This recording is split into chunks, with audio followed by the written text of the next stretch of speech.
They thought we wasn't paying attention. Yeah. Yo, Iman E, talk your talk. Facts, facts. I came with receipts, I ain't come to play. Expose every lie they've been selling all day. Head held high, I ain't ducking no smoke. So, truth hit harder when the system broke. Talk to him. I came with receipts, every file got names. Everybody loud till accountability came. We ain't moving in fear, we applying that heat. Better tighten up now, cause I brought the receipts. Let's go, let's go. See the cameras flash when the hearings start. Whole room shook when they spoke from the heart, trying to cut me off, now I claim my time. Every interruption just exposed the crime. History long, but the memory longer. Pressure make diamonds, pressure make stronger. You can twist headlines, spin every thread. Can't rewrite facts when the truth been said. Everybody gangster behind that desk, till the numbers show the public been stressed. Families hurting while they paint pretty pictures, meanwhile pockets getting thin about a minute. Facts, tell them stop capping quick gas like games. People buy eggs with a pocket full of change. You can fake statistics on a PowerPoint slide, but the checkout line don't never lie. Who gon' speak? We will. Who gon' fight? All night. Who gon' stand when they kill our rights? We will, we will. I came with receipts, I ain't come to play. Expose every lie they've been selling all day. Head held high, I ain't ducking no smoke. Truth hit harder when the system broke. Let's ride. I came with receipts, every file got names. Everybody loud till accountability came. We ain't moving in fair, we applying that heat. Better tighten up now, cause I brought the receipts. Courtrooms echo, but the streets hit louder. Every bad ruling made the movement prouder. Take one vote, then we register 10. Built from the block, let the people win. Can't silence voices born from struggle. Built these dreams through pain and hustle. Grandma marched so I could speak. Now I'm 10 toes down every single week. Every chapter got another revelation. People waking up across the nation. Ain't no crime without confrontation. Truth is the spark for transformation. Wake up, ain't about left, ain't about right. It's about wrong hiding under bright lights. Question everything, don't worship names. Power belongs to the people, not fame. If they tell you hush, if they tell you wait, move now. If they tell you quit, if they shut one door, if they shut one door, build more doors. Look. Look, I don't need permission. I was born with a mission. Every generation got a choice. I'm choosing resistance. Feel like a weapon, mic like a torch. Truth keep burning till they let the hope pour. Kingdoms fall when the people unite. Darkness disappear when they turn on the light. Ain't chasing black, I'm chasing change. Every verse another broken chain. Break it, break it, break it. Every sister standing up. Every brother finding peace. Every time watching us. Learning courage, don't decrease it, multiplies. I can't move receipts, I ain't come to play. Truth don't fall when the headlines fade. Built for the pressure, built for the fight. We keep pushing to the future, look bright. Let's go. Hands to the sky, voices repeat. Justice ain't given, you earn every seat. From the block to the ballot, from the mic to the street. We ain't leaving till the people complete their mission. The mission facts, the movement, stand up, no fear. We brought the receipts. Truth.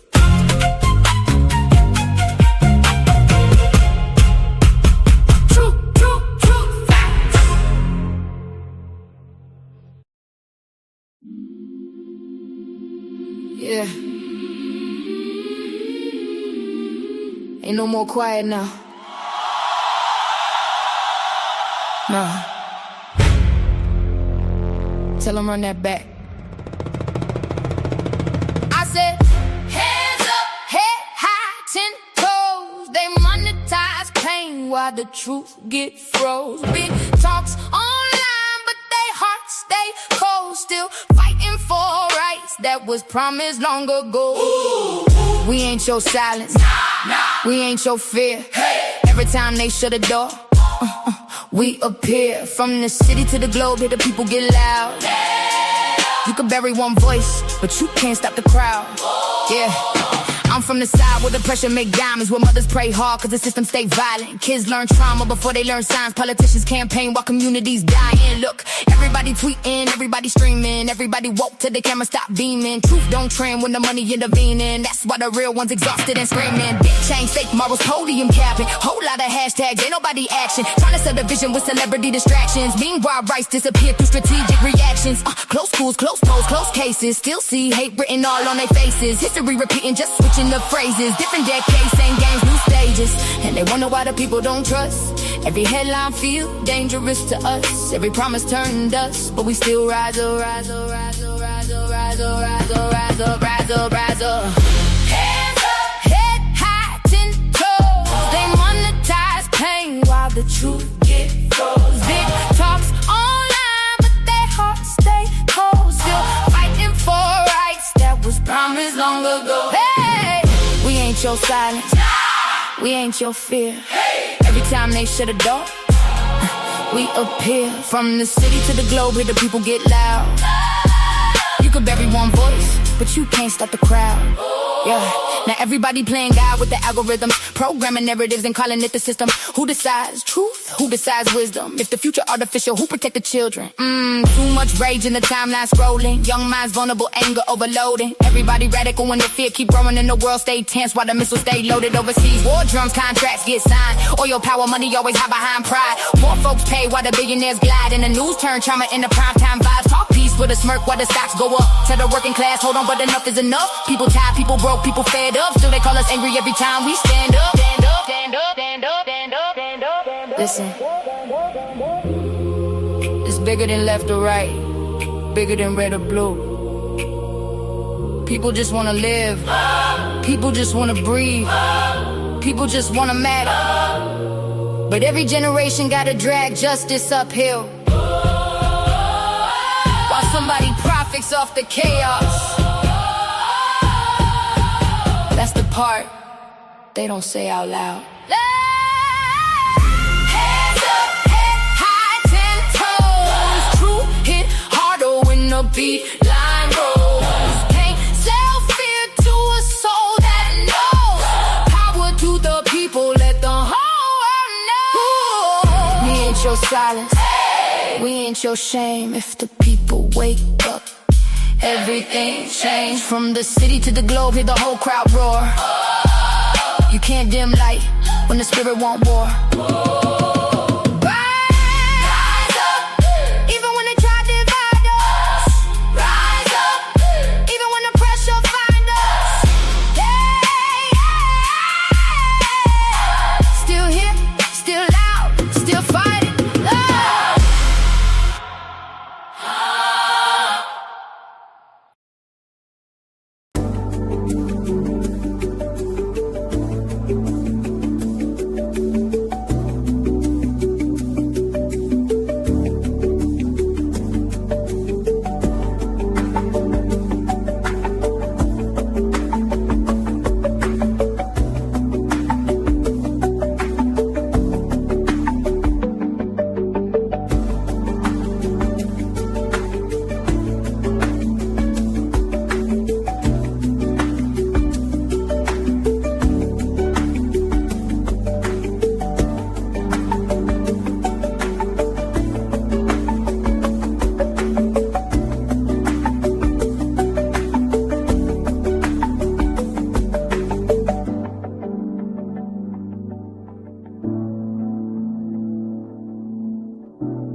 Hey y'all, what's up? What's up? What's up? It's your girl Golden. We back for another live, y'all. And you know how we do it.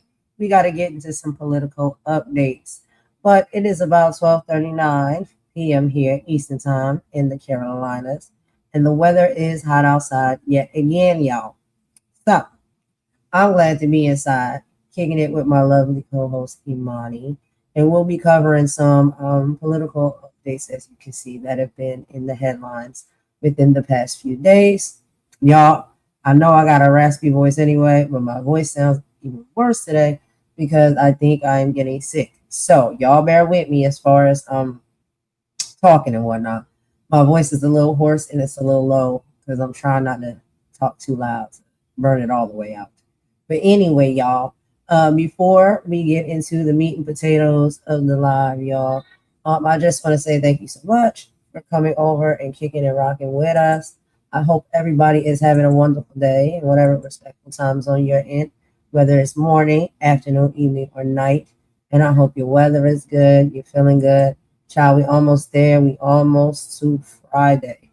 So we're getting close. But we know we got Mama Word in the background as always. Imani will be joining me in just a moment. And we're going to be getting into the live. Before we get into the politics and some great conversation debates we want to listen to, we do have to do a little bit of housekeeping and have a few things that we're going to be talking about. So without further ado, let me go ahead and welcome our lovely co-host Imani to the stage. What's going on, Imani? How you doing? How you feeling? How's the weather? What's up? What's the tea? Um, it's 95 degrees here today, so I think I can say it's hot. I've got to close the windows though and put the fan on. It's hot and it's a beautiful day, but it's not even cooled down yet. So we are having a definitely unusual summer this year, but so I won't complain. How are you? Yeah, I did see that. It was actually reports on that this has been, a um, record level heat over there in the United Kingdom. So, I guess it typically doesn't get that hot there, has it not, or not Well, often? if it does, it happens for about 3 days and then it starts raining. So, Got you. Okay. Yeah, I'm doing yeah, okay, so girl. I think I'm getting a cold. So outside of you're that, getting a everything, cold. Are you sure they're not allergies? it could be allergies. It could be allergies and sinus issues because it is so hot. And like Hmm. I just don't do well with the heat. So I think it may be affecting my sinuses because I don't feel sick. Like I have a cold.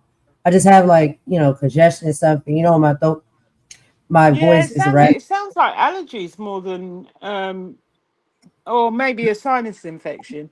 But apart from that, all okay? All okay. Yeah. So we got some political stuff we're gonna be getting into. But before we get into that, I'm gonna let you go ahead and kick off the housekeeping. And I have a few things I'll add to it after you're done. And then yeah, we'll get into the content.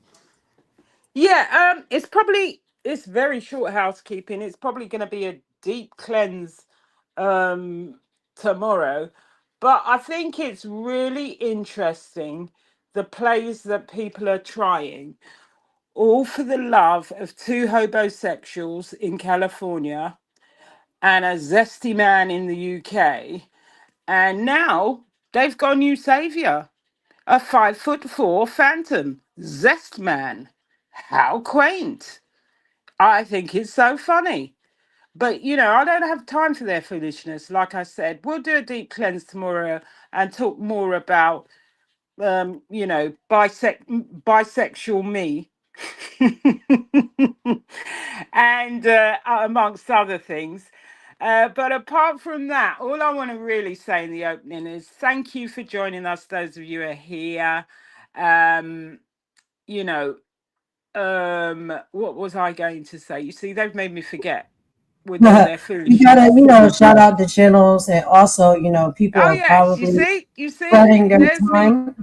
talking there's me talking about their rubbish and forgetting what I'm here to do, which is far more important than listen to people now trying to walk back their talk and now trying to call out people that we called out ages ago. It's not working. It won't work. It won't work to add to your documents, your screenshots, because we said it ages ago. Damn fool. Anyway, as long as it's not us they're talking about, that's okay. Let them get on with it. But welcome to another edition of Politics with Purpose, wherever you're joining us from around the world. And thank you for spending a little part of your day with us, even if it's on the replay. We never take your time, your support, and your presence for granted. As always, this is a space where we try to inform, where we try to educate where necessary. And that's not to be patronizing. We're just telling some people things that they don't know or haven't heard. And everybody needs to be educated in all different things. Um, we challenge some ideas, we celebrate the people who are making a positive difference in our communities, and we may tackle difficult conversations, but we never lose sight of the bigger picture. Knowledge should empower us, not discourage us. This week has reminded us that the world is constantly changing, politics is shifting, economies are evolving, technology is moving faster than ever before, and cultures continue to influence one another across every continent. And in times like these, it's really important to stay informed rather than be manipulated, stay curious rather than fearful, and thoughtful rather than reactive. As in, ignore the noise, ignore the clowns. The circus will soon be leaving town. One thing we've learned throughout history is that progress has never come from people who simply accepted the world as it was. And every great inventor, every civil rights leader, every entrepreneur, every artist, every scientist, and every community leader first imagined something better before they helped create it. That's the spirit we want to bring in today's and every conversation where we can. Facts matter, history matters, accountability matters, but so does hope, choice. Sorry. It's easy to spend hours focusing on everything that's negative. The hardest part is, and perhaps the most important thing, is finding solutions, celebrating resilience, and recognizing the people working every day to improve the lives of others. So, no matter where you come from, or no matter what your background is, no matter what your race is, or what challenges you're facing today, never underestimate, never, sorry. Oh, God. Never underestimate your own value. Your voice matters. Your experiences matter. Your kindness matters. Sometimes the smallest act of encouragement changes someone's entire direction in life, and you'll never even know it. Let's learn together. Let's ask questions. And let's celebrate the excellence where we find it. And let's honor those who came before us, investing in generations that came up, that will come after us. And above all, let's leave this conversation wiser, stronger, and with laughter and joy, and laugh at the clowns. Seriously, just laugh at the clowns. They're going soon. They're leaving town. Don't worry about them. That's it from me. Girl, now she said the circus will soon be leaving town. Oh, wow. You know, they do kind of pass through sometimes and then they're on to the next place. But you know, it is what it's gonna be. What I would just like to address for housekeeping is something that I think is very important, right? Um, Something that we all need to keep our minds on, you know. Uh we really try not to be messy. We try to stand on integrity. We try to speak the truth and we try to build up and not tear down. But you know, we got to be honest. Looking across the landscape of YouTube lately, the house is getting real dirty, and we try and we need to have not just ourselves but others clean it up. And there are some that are doing that, and so shout out to them as well. So right now we're witnessing an absolute explosion of division. It feels like everywhere you click, there's a new war popping up. There's racism, there's prejudice, there's xenophobia, there's sexism. It's vile. Heavy things are being weaponized daily. And for what? Because of personal disdain? Because people simply dislike one another? We have to talk about how dangerous this is. Harmful rhetoric isn't just internet drama anymore. It leaks into real life and impacts real minds and poisons people's peace and safety. So, let's be entirely honest. It is completely fine to disagree. It is normal to call out behavior that is wrong or unjust or out of line. Accountability is necessary, And I always stand for truth and accountability. But there is a massive difference between addressing a toxic behavior and becoming toxic ourselves. So when we're attacking someone's race, their gender, or where they come from, just because we're mad at them, we start to let our crown slip, right? We degrade our own integrity. We cannot build a better YouTube space or a better world using the exact same dirty tools that broke it all in the first place. So, a call of action to all of us, including myself. If we want to live in a healthier digital space, we have to change how we handle conflict. And here's some things that you don't have to take my word for, but maybe we could try on how we start doing this. Let's start focusing on actions and not identity. If someone does something wrong, address the action, but leave their race, their gender, and their background out of it. Starve the chaos. This is going to be a lesson that I'm going to have to put more energy into doing. Stop feeding the algorithms that profit off of hate. Protect the peace and the energy of not just yourself, but of the people around you. And lead with truth and love. Standing in your power doesn't mean you have to yell the loudest or be the nastiest. Not falling short on this sometimes myself. But true power is staying rooted in integrity, and everyone else is losing theirs. We have to choose unity. We have to choose better. We can clean up this space. We can keep our standards high, and we need to remember who we are.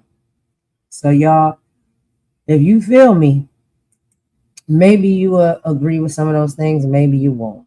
But, I think for the most part, a lot of people want to see different. A lot of people want to experience different. A lot of people want to participate in different.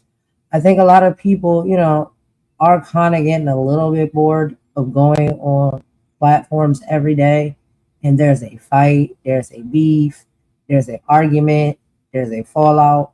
Some people just want to come to platforms to maybe learn something new, kick it and chill, have some fun, laugh, connect with people, and all of those great things. And so I do believe a shift is happening. Um, and yeah, those type of shifts do take time, but we're making progress. And there's a lot of other great content creators, um, much bigger and better than myself, that have been putting in this hard work and effort for years on this platform. And we will be shouting out those channels and those content creators. And yeah, once we all bond together and there's more of a mass of us doing things in a better way, in a healthier way, in a happier way, um, you can really blow the negativity out the water and really get rid of it. But we got to unite. We got to stand as a united front, and we got to want better for ourselves. We got to want better for being on this platform and treating each other on this platform. And we also got to want better for our world. Our world. But that's all I have to say for my housekeeping. Imani, did you have any additional things you would like to say before I go ahead and give a brief synopsis of what we'll be talking about on the live today? Yeah, just shout out to Ralph DeWise, Maggie, Trevor Green, Mel's World, Cups of Conversation, Rose Tea Politics. Goody, where are you? Where are you? We miss you. Who else? Who else? Who else? Gosh, I've forgotten some of the names. Star, Blueberry Street, Cultivate with Kai, Kimmy Love, of course. I'm one with Teddy. Um, We the people. we the people. I We the love people, we have not forgotten.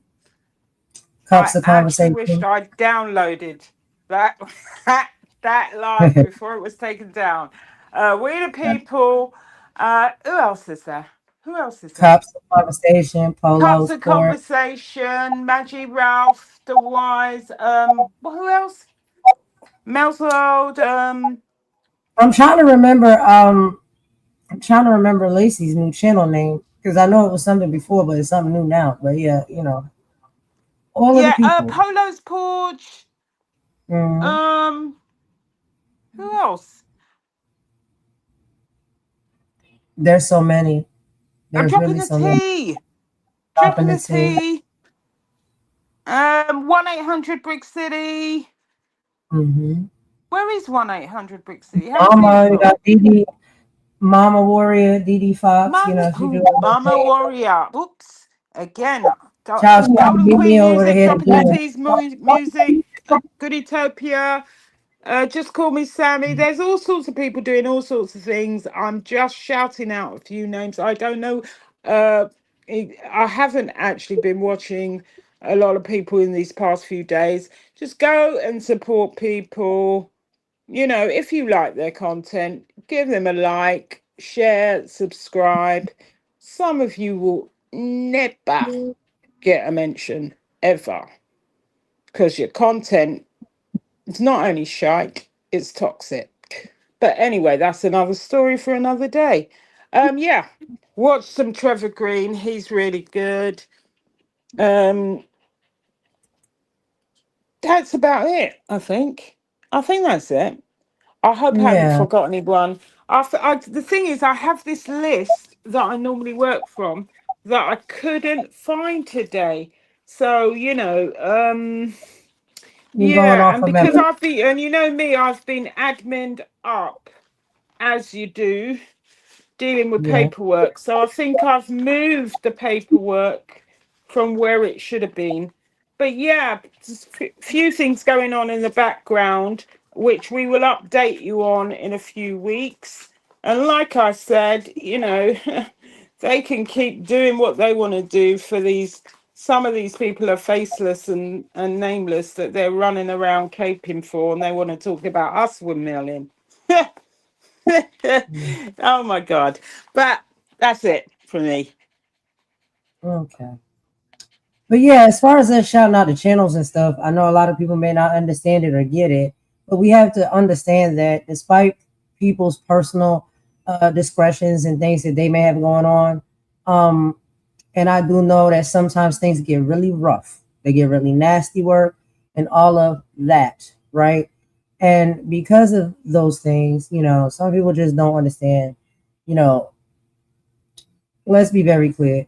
We all have sometimes in our life exuded energy or have said and done things that are in very poor taste.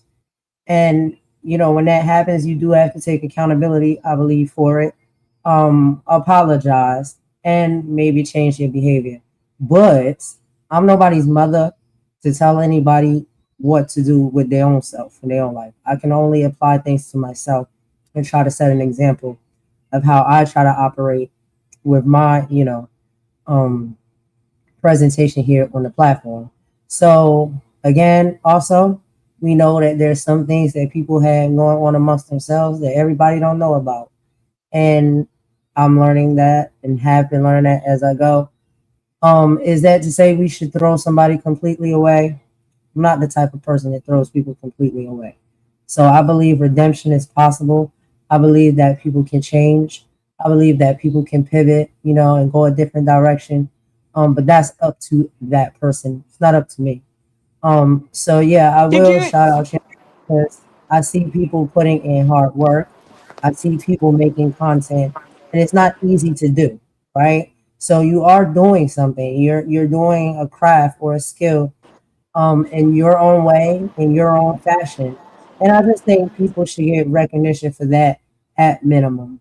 Now, when it comes to the fighting and the disconnect and the disdain that individuals have towards one another, I try to compartmentalize that and make that separate away from the content and the art and the things that people put their hard work and effort into making and bringing to the platform. So I hope that makes sense. Go ahead, Imani. No, I was just saying. You said that yeah, and some people, if you throw them away, they can come back. Some people are staying in the trash. They're never to be removed. Sorry, that's all. Yes, absolutely. That's a thing as well. And I think when it comes to that, that is everybody's, personal right to make that decision, whether they want to forgive somebody and bring them back in their life, or whether they say, you know what, I just, I'm good on you, I'm cool on you, and I don't desire to have anything more to do with you. So I respect that. Like if other people make those decisions in their life, I respect it. I get it because I make those decisions in my life too. There's just some people I will not deal with again, talk to anymore, or tolerate anymore. And I know a lot of other people have other people in their life that they feel the same way about. So it's like I don't want nobody to feel like I'm trying to force anybody to be like, you must forgive this person. You must get over whatever it is that you went through. I'm not saying that. I understand whatever y'all been through, whatever y'all done gone through, whatever they did to you, that is that's your thing. You know what I'm saying? You will feel how you feel about that. That's okay. One of the things I'm asking is if you have an issue with somebody and I don't have that same issue, or if I did have an issue with somebody and my choice is to forgive somebody and move on and move forward from that, that is my choice. I don't think I should be demonized for my choice of that. Your choice is what you make. You can choose to say, I don't care for this person no more. I'm moving on. I'm done. Boo, boo, boo. Now, a bigger conversation could be had, but you can't tell people what to do. I feel like if you say you done with somebody, you move on, and you probably stop talking about them, right? Like you probably just forget all about them. They never existed in your life. But some people, I guess, want to talk about people or drag people for years and years and years if they have been hurt or harmed or disrespected or whatever it is. That's people's choice. I don't I don't do it, but hey, if that's what you want to do, have at it. But there is a lot of, some things is very below the belt, and things are becoming dangerous. They're becoming legal, and I don't think it should ever be that serious. But moving on from that, we got to get into the content. So, any final thoughts or comments, Imani, before I go ahead and give this synopsis of what we'll be talking about today?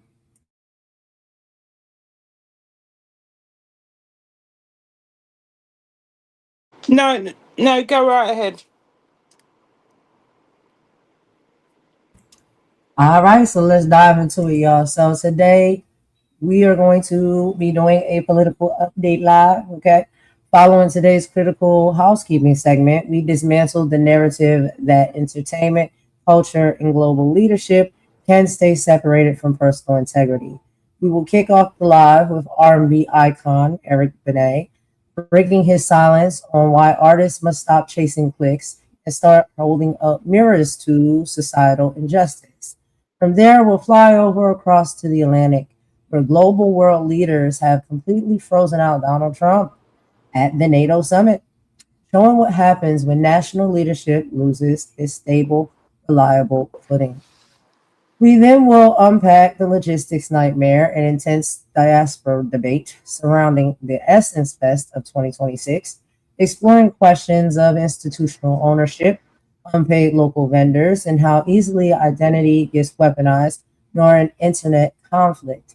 And then finally, we'll expose the latest bizarre PR maneuver from the Trump circle, from Melania's sudden unprovoked statements on Jeffrey Epstein to Ushaman's dystopian White House podcast. So, y'all, hit that subscribe button, guard your peace, and stay plugged into the real truth. Now, to get a little bit deeper into our first video and topic, because we always got a video to show y'all.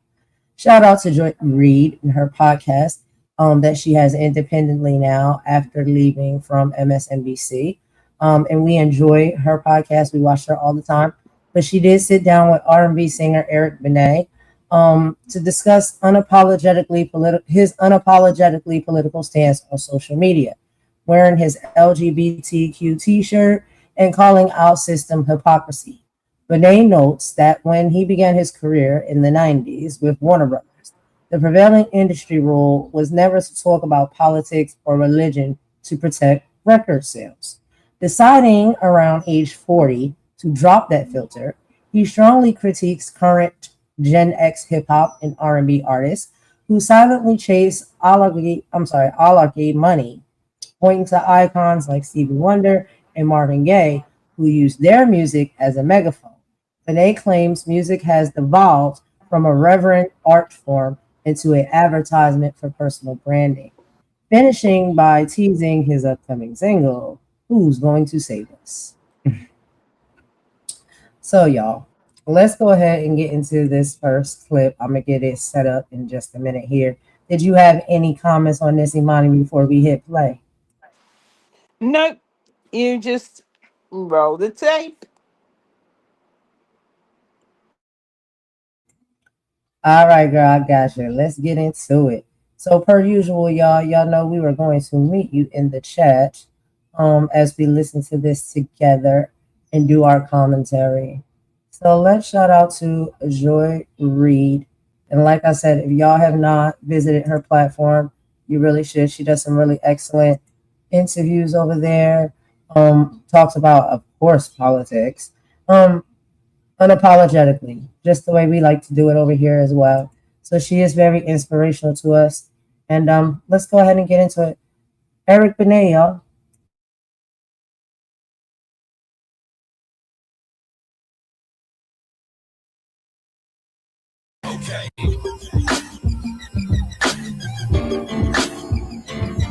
Now, for those of you who have not yet caught up on Grammy Award nominated singer Eric Benét's political post on his amazing Instagram thread, here is a little sample.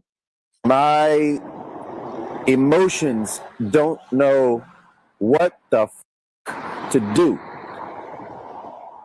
when people like Tucker Carlson, Candace Owens, and Marjorie Taylor Greene start saying truthful. Look at this. Look. Israeli TV just had Tucker on, and I can't believe he just told the Israeli people this. And this is exactly what Donald Trump said.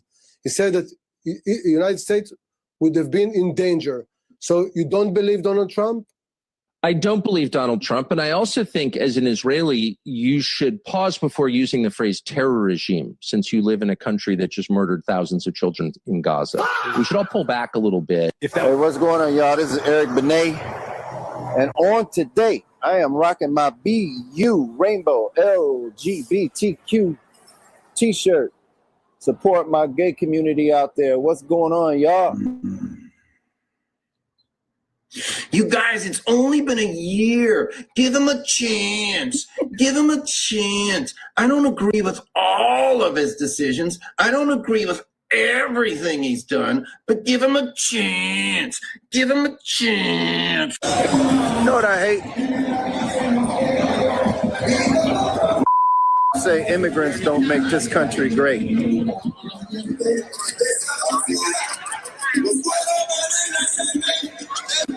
Apparently, I am part of a cultural minority.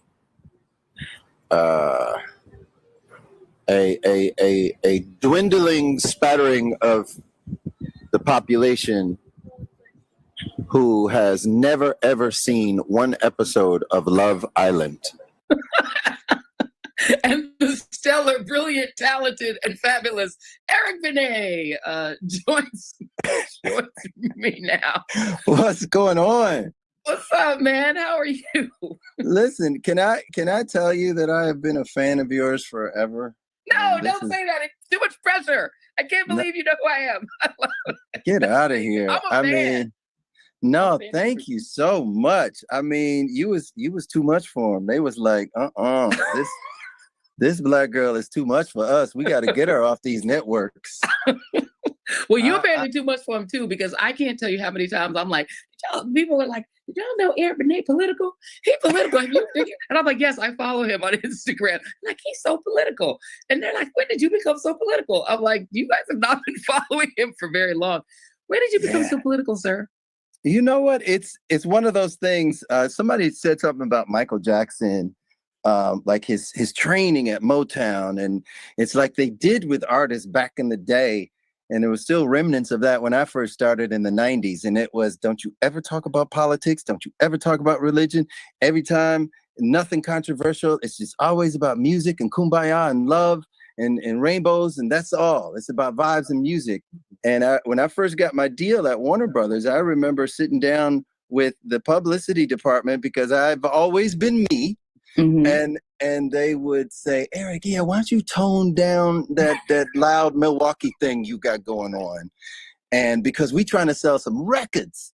And I think, I don't know, Joy, probably around the time I started to get to a little mature age, 40-ish. I was like, you know what? Forget all that shit. I'm gonna just be me. And shortly after, I discovered social media. And I think it was the descending of the golden escalator happened right of the ascending of my discovery of social media. So I just was like, I ain't holding nothing back now. Well, I mean, the thing is, you can't say that, entertainment and politics are separate when literally the president of the United States is the guy from The Apprentice, who is an actor who pretended to be a successful businessman on a TV show, right? And he's political. I mean, they've made the Kennedy Center political. This dude stuck his name on the Kennedy Center, which is where artists perform. Like, how is it that he can just slap everything decent that this country stands for and every symbol that stands for unity and the strength or the promise of strength of this country, and people can stay so silent? But even more fascinating is, how are so many people still following him? Like, on any given day this last week, you could have picked one of the things that he said or did, and the next sentence could be, and they still following this fool. Like, I can't grasp it. I can't grasp it. And I think that's one of the things, my just being completely exacerbated by, I'm like, somebody had just asked me this at the BET Awards, like, why have you become so verbose? And I was like, well, I'm looking at what's happening, and I'm kind of looking to my right and my left, and all my entertainment people are just being quiet. And I'm like, okay, well, if y'all ain't saying nothing, I'm gonna say something. Shoot, this is crazy. So we appreciate that. And I appreciate it because, there's a lot of conversation that I'm having both here and also on Read This, Read That. Me and Jackie Reed, we were really going in on this over the weekend, because there are so many artists from Generation X. As a Gen Xer, it just hurts my heart how many Gen X artists, who of course came up with Trump being a very public figure, of course, but running behind him, performing for Don Jr. at the private club, 50 Cent, even Busta Rhymes. This breaks my heart. These people running, I think Timbaland is doing it. They're willing to run behind Trump. They don't want to be at America 250, because literally even Millie, the remaining member of Milli Vanilli, didn't want to go to that, right? Like, no one's going to that. No one wants to be at America 250. It's a complete failure. But behind the scenes, they're willing to take money from Donald Trump's family to perform. I don't understand it. Why so many artists are willing to run behind him? I don't get it. It's especially hurtful because hip hop used to stand for, and I know I'm talking like an old man now, because hip hop used to be a completely different thing than it is now. Hip hop used to hold a mirror up to the way the government was, subjugating the inner city. That's what hip hop used to stand for. Now it seems like, yay, oligarchs, as long as I'm rich. And it's like, that's especially heartbreaking for me. Nicki Minaj, as an immigrant who was undocumented, being down with Trump is crazy talk. Kanye West, who said George W. Bush doesn't care about Black people, but he loves Trump. Like, you could just go on and on and on. The number of these people who, like you said, used to stand up for us and be our CNN. I mean, NWA was our CNN. It was telling us what was going on in the hood. And now you have somebody that was in NWA who's like Trump curious. Like, what is this? I don't even. All right, y'all. So we're going to stop it right there for a quick commentary break, y'all. All I would like to say is shout out to Eric Benét and Joy Reid. What an excellent conversation. And what a honest, truthful conversation that they're having. And this is something that I talk about a lot with my mom. I talk about it with Imani, when we talk or not. We see the change and the shift that has happened for a very long time when it comes to, public figures, especially the music industry, where we know, especially within hip hop and rap, was a genre that started out as a activist category in most understanding, right? It was about taking the narrative back. That's what that music was about. taking your narrative back, being able to put in a great song with a great beat and tell a story about your people, your experiences, and not allow these headlines and these news stations to always paint you as a people or a race or whatever as a bad person, a poor person, nobody, that just should be discarded. But also having enough reach to understand that it's not just about you, maybe in your hood that you're living in and what you're going through. If you have the understanding and you have like grandparents or people who have traveled the world, they see that this is a common thing, not just maybe in the state and the city you live in, but globally. And so we heard a lot of music back in the days that really had activist spirit within the lyrics, talking and telling stories about things that are not just happening within our current, you know, area where we live, which may be a hood, a ghetto, something like that, or maybe not. Maybe you didn't live in the hood or the ghetto, but you were talking about important things and putting that into the music. The newer generation seems to have not a lot of care for that, right? It's all about the money, it's all about the fame, it's all about the stature. And they see and they know and they feel what is happening with our current political space that we're in right now. But they don't want to do anything to help aid and assist spread the message or give people hope or anything. It's all very, seems like it's all very selfish. And so when they were speaking about that, I absolutely agree. And if y'all have ever, well, not ever, when y'all have heard, and we'll play even some more, my music and the songs that I make, I want to bring that back. I want to bring that back. That's my choice. Everybody doesn't have to do that, but that's my choice. And that may not be everybody's cup of tea of music. I try to give it a good beat. I try to give it a little, a little gospel, a little rappy rap. And then the lyrics are something that I want to penetrate because you get that beat with it. You know what I'm saying? And you get that feeling. So that is what inspired me to make a lot of the songs that I make, the way that I make them, because I do believe music can heal, music can send a message, music can change your life. And I like to make music like that more so, with a positive message in it, a powerful message in it, something to get across, but something you still can bump to in the car. You know what I mean? You could be driving to work and bump to it. So, but yeah, a lot of artists have kind of stepped away from that. And I think that activism on that level is something that is heavily, missing. Opposed from like the Black Panthers and groups and stuff like that are boots on the ground doing that type of work. There was a lot of activism when it came to musicians and artists as well that was helping aid and assist the people to get the message through, to give them hope, to, you know what I'm saying? Like to give them power and strength and courage when it comes to a lot of things that are happening in the world politically. So I love that they had that conversation, but let me get some tea. Imani, what's your thoughts and feelings and opinions on this segment that we heard so far? Well, apart from the fact that Eric Benet still looks mighty fine, um, he I ain't gonna say nothing. I ain't gonna say nothing though, but yeah, he fine. He real fine. Anyway, go ahead. so yeah, he starts out explaining why he became more politically outspoken because in the 90s, like you were saying, the record labels discouraged artists from discussing politics or religion. And he says as he got older and social media emerged, he decided to stop censoring himself and simply be more authentic. And then Joy asked, why are so many entertainers so silent despite major political and social events? And Benet said, when others stay quiet, he feels the obligation to speak.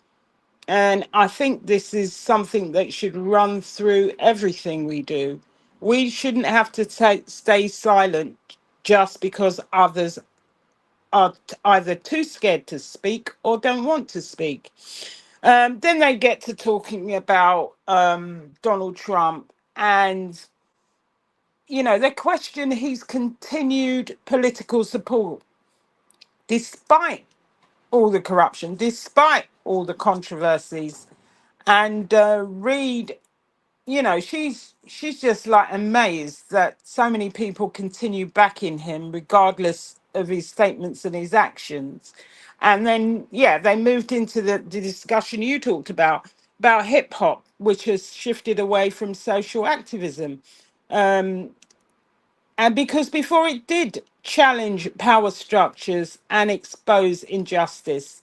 And Eric Benet was saying that much of today's culture focuses, which is very true, on wealth, celebrity, and proximity to power, rather than wanting to speak the truth.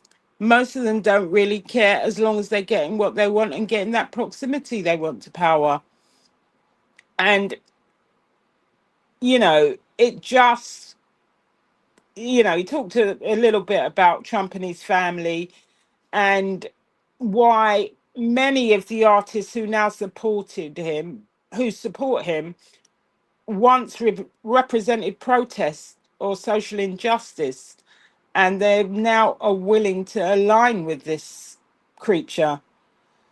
Um, then they talked a little bit about Michael Jackson, um, because he continued to address social issues through songs like They Don't Care About Us, despite enormous pressure on him. And, you know, Benét talks about the artists of that generation. They viewed speaking truth as part of their role, and they didn't care about the consequences. And many of them suffered the consequences, as we saw. You know, he talked about Stevie Wonder, Marvin Gaye, Curtis Mayfield, and they understood that music should reflect society, politics, and the human condition. So really, in this first half, they were just talking about the intersection of politics, music, and celebrity. And he was explaining why he became politically vocal, obviously, as I said earlier. And also that, you know, Donald Trump really is changing the role of entertainers, and it's a decline of, and it's produced a decline of politically conscious music, which is true. Yeah, that's what I got from that first half. I think this is a really great discussion, actually, to be honest with you. I agree. I agree. And you know, we report on our politics and stuff here basically weekly. And so we've seen what's been going on, and not just in the United States, in the UK, all over the globe, you know. And there's so many people that can use whatever they have, whatever talent, whatever skill that they have to activate or be an activist in some shape or form. Now, I know it's not for everybody, but I think the least you can do, especially when you're an entertainer, is to make sure that you are spreading and bringing awareness when it comes to these things, because you depend on the people, right, for like your career and your money and your success.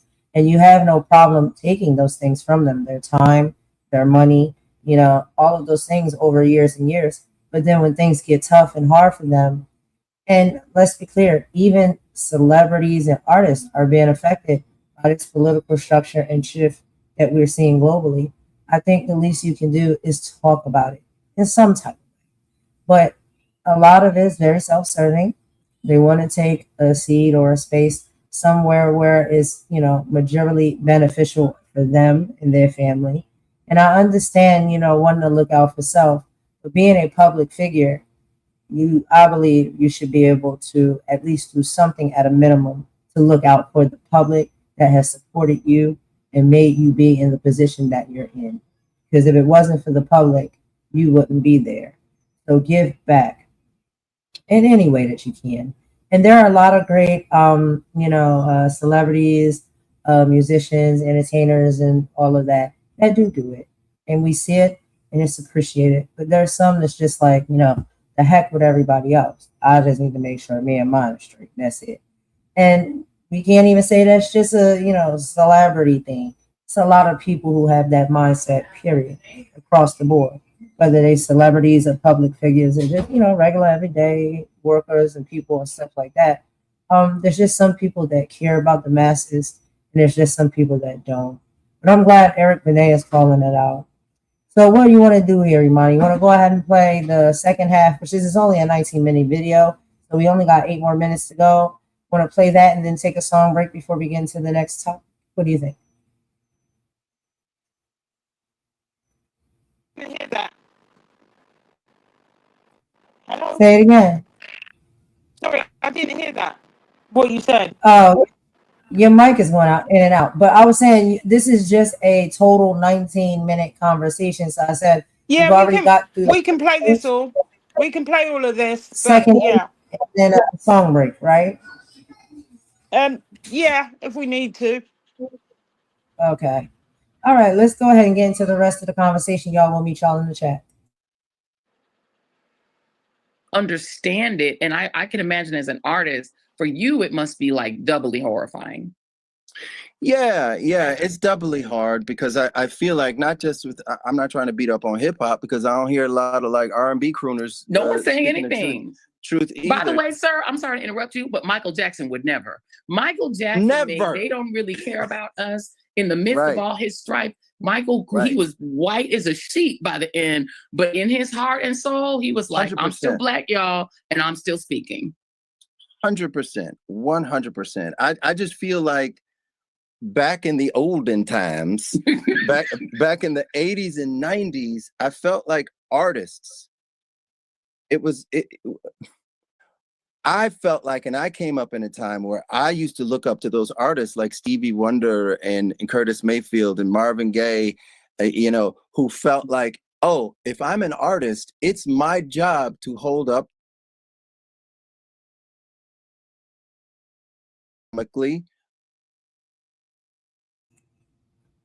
hold on, y'all. Give me just a sec. Politically, globally, my art holds up a mirror and is that megaphone to people to say, this is what's happening, y'all, through art. And I feel like part of the reason is because the music industry just doesn't have the reverence that it used to have. When old man gonna sound like another old man. First of all, you're not old, but go on. but when you needed to take your hard-earned allowance, and we as black kids, we didn't have a lot of allowance, but when you saved up that allowance and walked your ass to the record store to get your Earth, Wind and Fire record, to buy your whatever music you wanted, there was reverence for that music. There was music classes in public schools. So there was a need to not just push a button on a laptop, but you had to find that groove. And once you found that groove, you locked into it and you were so happy and you shared it with the world. And I think that realness in music is also declining. The fact that artists don't have that artist reverence anymore. So hey, art is about me making my money, getting clicks, and saturating myself, as opposed to I'm gonna hold up the mirror through my God-given creativity and scream to the world what's going on. It's like that part of the ingredient I feel like is kind of gone.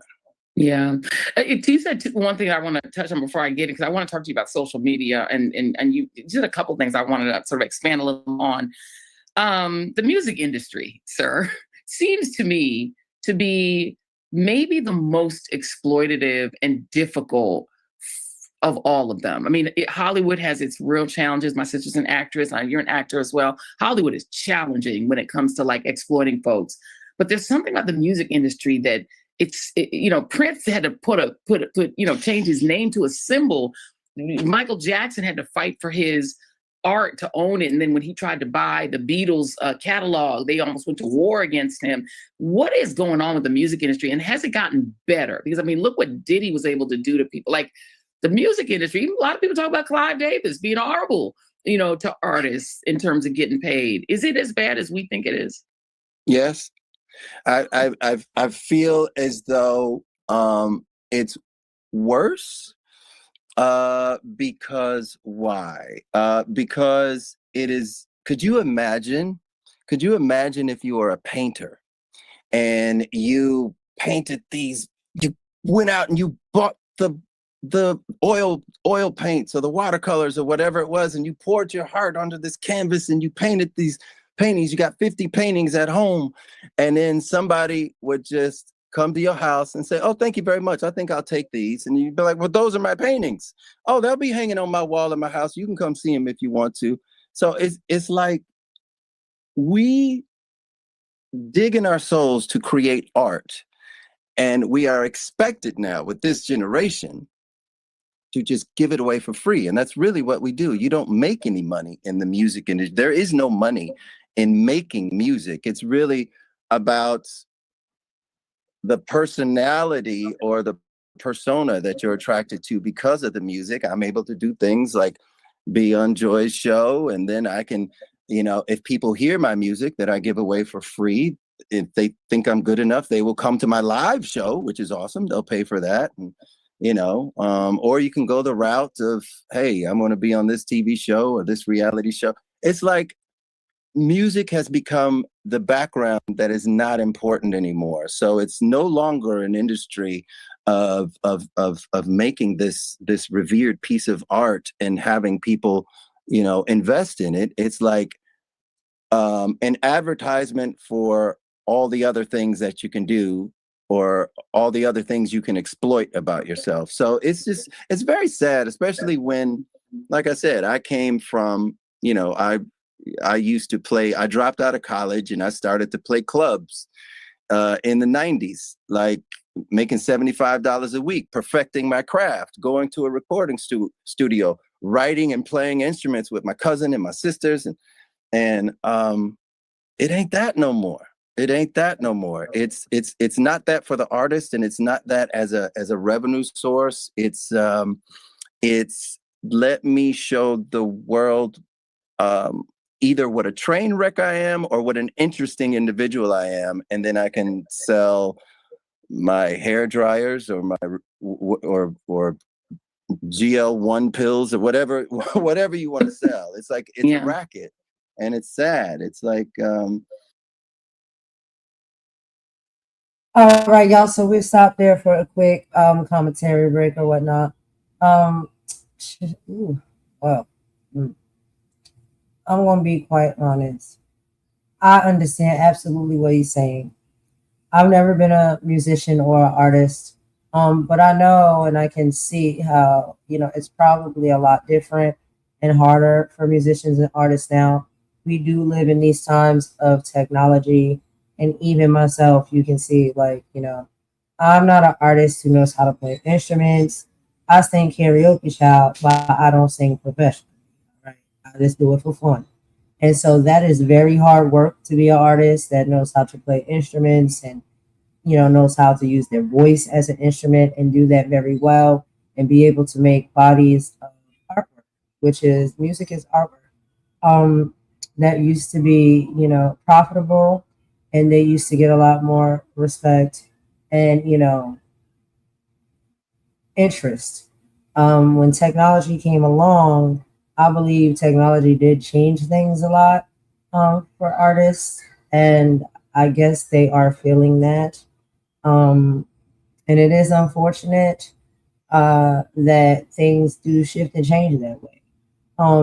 And then we've gotten to a place now where it's just like, it became so rapid, right? I remember back in the days where, we would wait around, like a year or 2 years for our favorite artist to drop another album or a CD, a tape, whatever, mixtape. And we would wait and it would be okay. And until we got it, we would listen to the one that we previously had. And I've heard a lot of artists say that it stopped becoming about bodies of work. It started becoming about singles and music and pushing it out like rapidly, fast. And, a person listens to a song that you drop and they may really like it and love it. And before you know it, they're dropping another song. And they all was just coming out back to back to back to back now.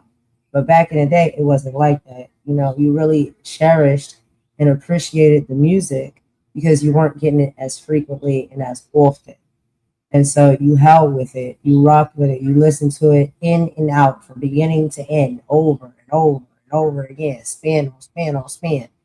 And now it's like you barely can really get to enjoy a song because so much is getting pushed out so frequently and rapidly, right?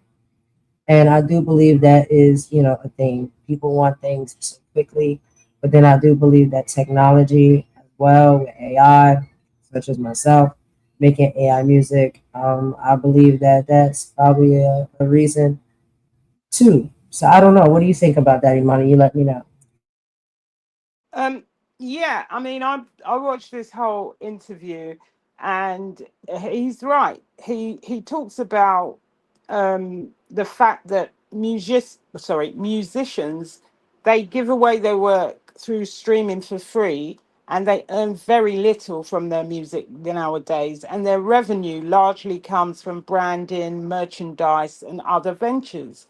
Um, and it's social media that's changed the purpose of music. It's become a promotional tool rather than the main product, as it should be the main product. And artists are encouraged to build personalities rather than perfecting their musical craft. And then, he later on goes on to talk about how touring is financially difficult, um, because tours are very, very expensive and it's difficult to sustain. Um, Live performance is essential, or used to be essential, but it's economically challenging in today's environment. And what he later on goes to say, he says, and I would encourage people to go and listen to the whole interview because it's a really good interview. He says that they should be encouraged to perform anywhere possible, and he says he believes that stage experience develops skills that cannot be learned online, and that's true. You can't develop stage presence online arguing with people about who can fight the most, which is what you get a lot of these days, or who is the most ratchet. Personally, in my opinion. So he talks about them mastering their live performance, and technology cannot replace their craftsmanship. So he says it's like today's artists, it's bedroom production culture, whilst earlier generations spent years developing their talent, their artistry, and their performance ability. So he later on goes on to talk about his upcoming single, "Who's Gonna Save Us?" And it's a very central message that ordinary people, not superheroes, must solve today's problems. And we've had that from other people, even politically, saying it's the ordinary people that have to rise up and help to solve these issues that are going on.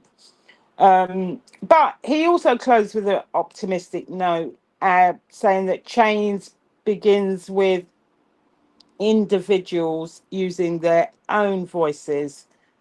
And he's also writing a fantasy novel, he says. So it really was about, the second half was about the music business, but the whole interview was about far more than music, because his major theme was about the responsibility of public figures to speak and express their concerns, and and he was disappointed that many entertainers have become reluctant to speak, like those that came before them. But he also then talks about the struggles with the economics of modern music. So he's encouraging people to go back to their craft. And like I said, this is a really, really great interview. I would advise people to just go over to Joy Reid's platform. She has some great interviews. Go over there if you like it, subscribe to it. She does quite a bit. She has her own podcast during the week. But I think this interview, it combined political commentary with reflections on the evolution of the music industry and a call for the artists and the ordinary people to engage and stand up and speak honestly about what's going on around them rather than remain in silence.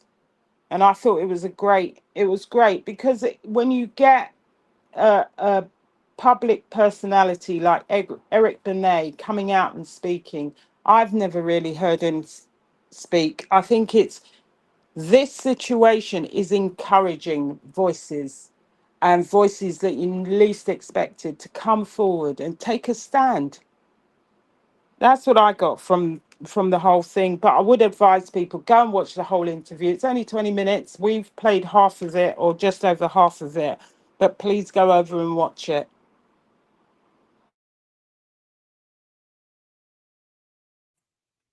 Thank you so much, Imani. I absolutely agree. It's such an excellent conversation. We won't be able to get through all of it, y'all, per usual, because we do have a few more topics to get into. So, yes, we would really recommend that you go check out Joy Reid's platform and listen to the whole interview between her and Eric Benet. And I did love that he had, the courage as an entertainer to speak up and, speak out. And, he's old school. So old school is like that, child. They're going to be talking because they've seen it and they've lived through it. And they see, like, when we don't speak up, when we don't fight back, this is where we end up.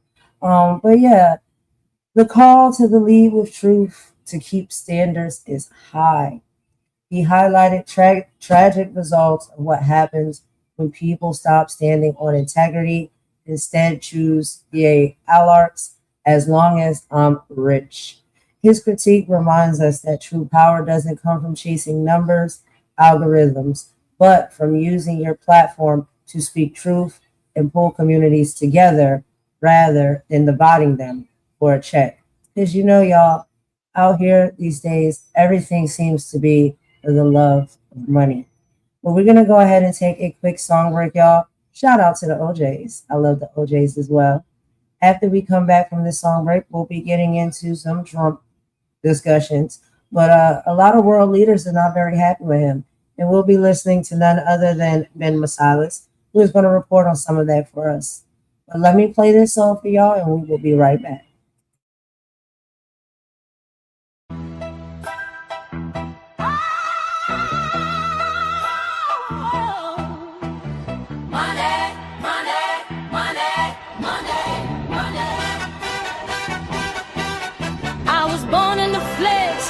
Chasing the check, but the weight of the world is the chain on my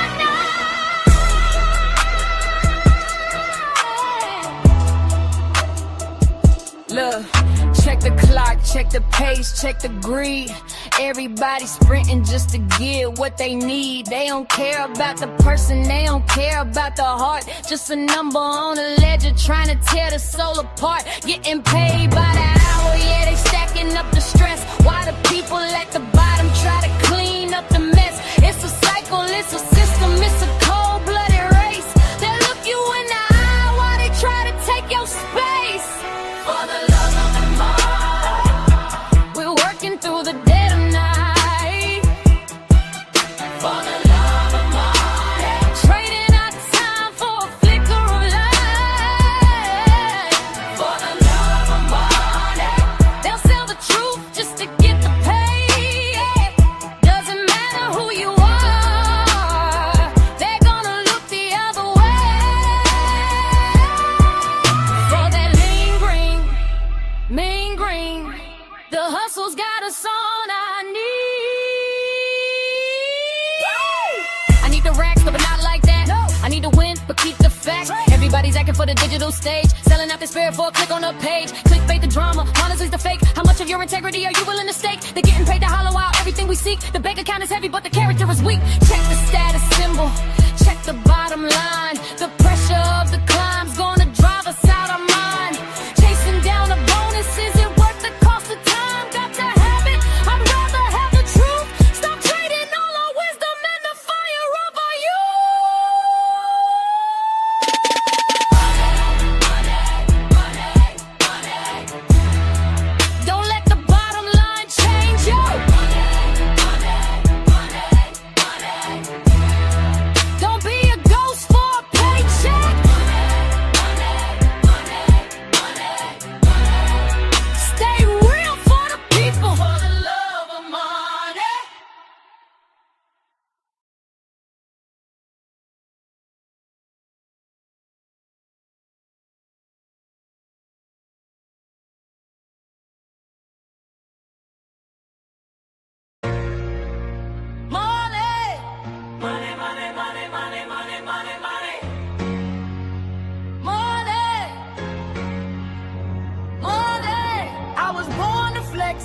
chasing the check, but the weight of the world is a chain on my neck. Money, money, money, money, money, money, money, money, money, money, money, money, money, money, money. Yeah, check the clock, check the pace, check the greed. Everybody sprinting just to get what they need. They don't care about the person, they don't care about the heart. Just a number on a ledger trying to tear the soul apart. Getting paid by the hour, yeah, they stacking up the stress. While the people at the bottom try to clean up the mess. It's a cycle, it's a system, it's a cold-blooded race. They'll look you in the eye while they try to take your space. For love of my mind, trading our time for a flick of light. They'll sell the truth just to get the pay. Doesn't matter who you are, they're gonna look the other way. For that lean green, mean green. The hustle's got us on our knees.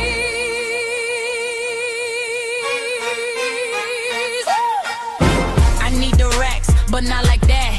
No, I need the win, but keep the facts straight. Everybody's acting for the digital stage, selling out their spirit for a click on the page. Clickbait the drama, monetize the fake. How much of your integrity are you willing to stake? They're getting paid to hollow out everything we seek. The bank account is heavy, but the character is weak. Check the status symbol, check the bottom line. The pressure of the climb's gonna drive us out our mind. Chasing down the bonus isn't worth the cost of time. Got to have it, I'd rather have the truth. Stop trading all our wisdom in the fire of our youth.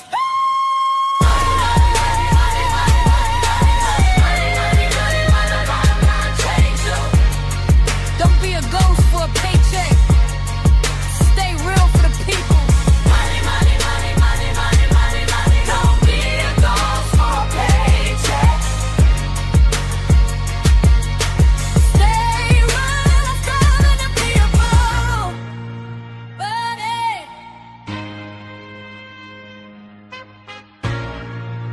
Money. All right, y'all, we back. Thanks for rocking with me with that quick little song break. I just had to heat up my tea and stuff. But yeah, so that was that one song that I have called Money. But the first one that I did, that was one that I did have that was inspired by the OG sound and whatnot like that. I try. I don't know if I get it all the way good, but I'm very into music. I love sounds. So yeah, I'm glad y'all like the music. But we're gonna go ahead and move right along. We got to get into our second topic for the live, y'all. So now moving away from Eric Benet and Joy Reid's interview, which you, like I said, can hear the rest of it on Joy Reid's platform. We do have to go ahead and get into, this Essence Fest here. So I'm sorry, Furious World Leaders. I got the wrong one. So they have frozen Trump out. Okay. This segment will be highlighting a massive geopolitical shift at the NATO summit in Turkey, where the international leaders are actively bypassing Donald Trump due to his hostile public rhetoric and strategic unreliability. Leaders are treating Trump like the drunk uncle at the wedding, largely ignoring him while cutting billion-dollar military defense deals within European and Canadian firms rather than the U.S. Prime Minister Mette Frederiksen of Denmark firmly reiterates that Greenland is not for sale, following reports that 30 European leaders met behind closed doors to map out how to handle a geopolitical breakup with the United States.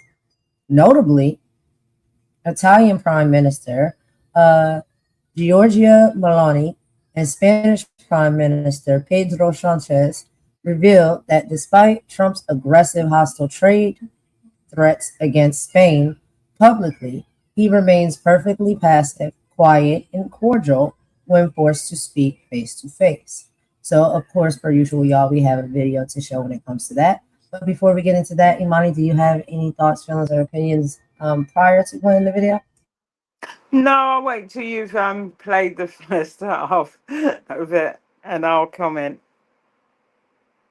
He's just doing what he normally does, bumbling through, knocking things over.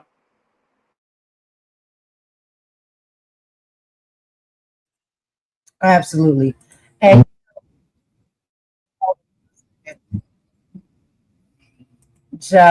we've been following this stuff like very closely, months, maybe a year now. And it's just like it's really sad, honestly, because we're losing a lot of great allies that we've always had. And it's gonna make it hard on the people. That's the thing. Like the people are gonna be the ones that are going to suffer the most. But do I judge other countries and world leaders for doing what they have to do that's fair? No, I don't, because who's really going to sit there and want to work with a cheater, a slime bag? And this is my personal opinion of character.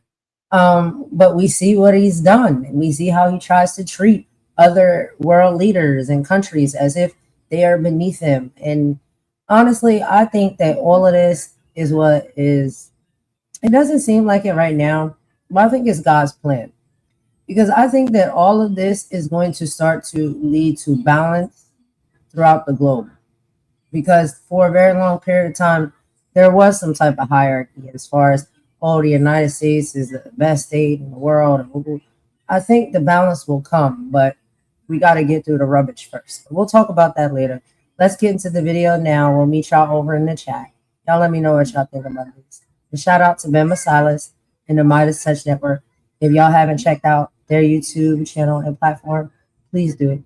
Such great, excellent coverage when it comes to politics, and Ben be going in on Trump. But anyway, let's get into it, y'all. I'm gonna meet y'all in the chat. Trump at the NATO summit as Donald Trump scurried off and went on the old Air Force One instead of the Qatari Air Force One. World leaders let the entire world know what they actually feel about Donald Trump. We heard from the Prime Minister of Denmark. We heard from the Prime Minister of Spain. We heard from the President of Finland. We heard from the Prime Minister of Canada.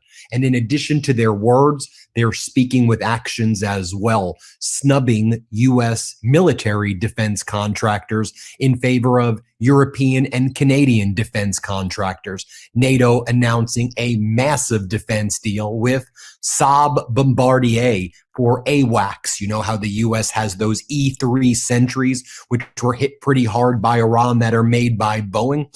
Well, NATO said, we're going to get our 20 AWACS from the Saab Bombardier alliance because that is far more reliable than the Trump regime. And we've been seeing a lot of deals where Canada, Europe, and Asia are buying from Canada, Europe, and Asia, and not the United States, as Donald Trump has turned the United States of America into a very unreliable place for everything. It's also one of the reasons why Donald Trump desperately wants to get those F-35s to Turkey, even though there were prior sanctions that were placed on that because Turkey had previously procured a Russian air defense system. Trump was the one who imposed the sanctions on Turkey. And Trump's like, what idiot would do that? You did during your first term. But the issue is there's not a lot of people who want to buy the F-35s. I know Trump said it's the best ever. It's the best ever. I think countries would rather buy Sweden's Gripens, for example, because Sweden is reliable and they will work with your manufacturing base in order to help your employment, while Donald Trump talks about kill switches on the F-35s. And once you get the F-35, you then have to rely on the United States for maintenance. And Donald Trump will just hold it over your head and blackmail you the same way he has done with the Patriot interceptors.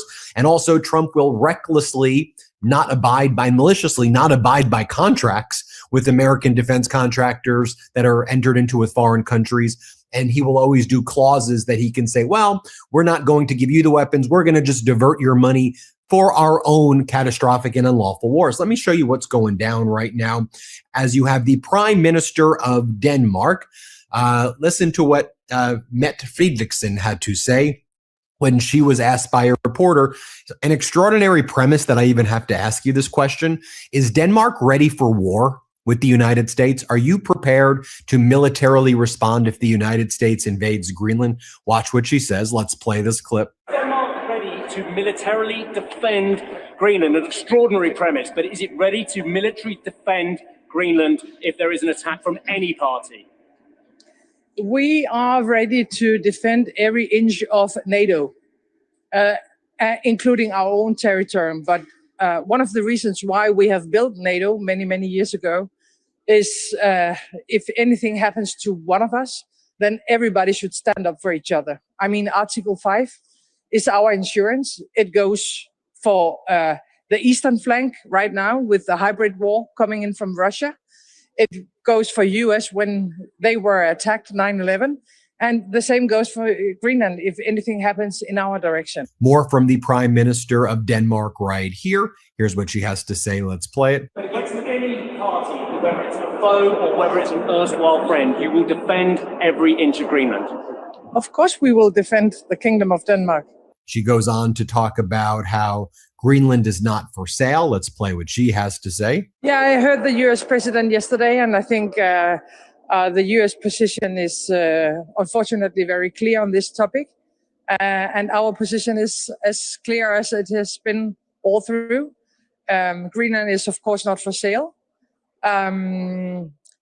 We hope that all, including all allies, will respect the Greenlandic people right for self-determination.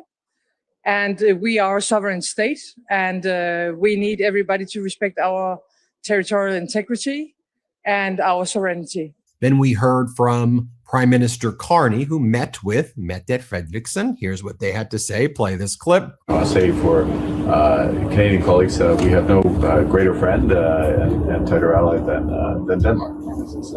This is an exhibition of we are both core members of NATO. We both have deep interests in the Arctic. We're both acting to protect those interests, and by doing so, protecting NATO. So we'll have more of that conversation. Thank you, Mark, and it's really nice to be in a small corner of Canada, even though it's in now it's in Turkey. I can only underline what you just said. I mean, we have become even more closer in the recent years. Good allies, strong allies in NATO, strong allies when it comes to Ukraine, protecting our eastern flank in NATO.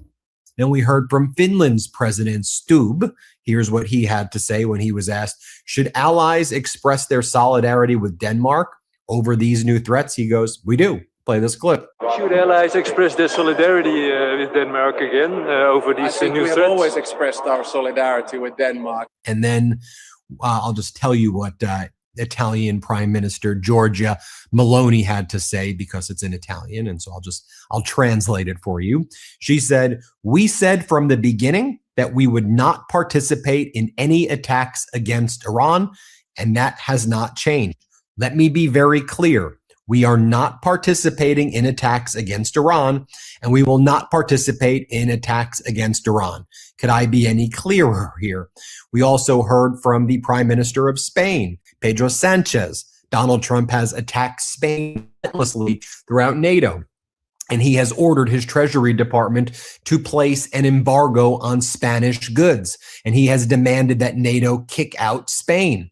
Notably, Spanish Prime Minister Pedro Sanchez said the following: I had the opportunity to have an informal conversation with Trump. We talked about football, about the World Cup in the United States. It was an informal, casual conversation in which there was absolutely no tension whatsoever. On the contrary, there were only kind words and cordiality. The conversation took place after the press conference that was given by Trump. Before I started using Noble, I never really thought about how vulnerable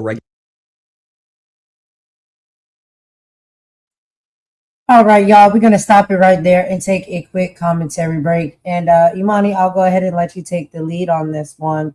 But what do you think about what we heard so far? I know we didn't get a chance to get to all of the world leaders, but we did hear from Denmark. We also heard from a few others. And we know that this is literally what's happening. NATO has completely been dismantled at the hands of Donald Trump himself. And, you know, it hasn't been dismantled. It hasn't been dismantled.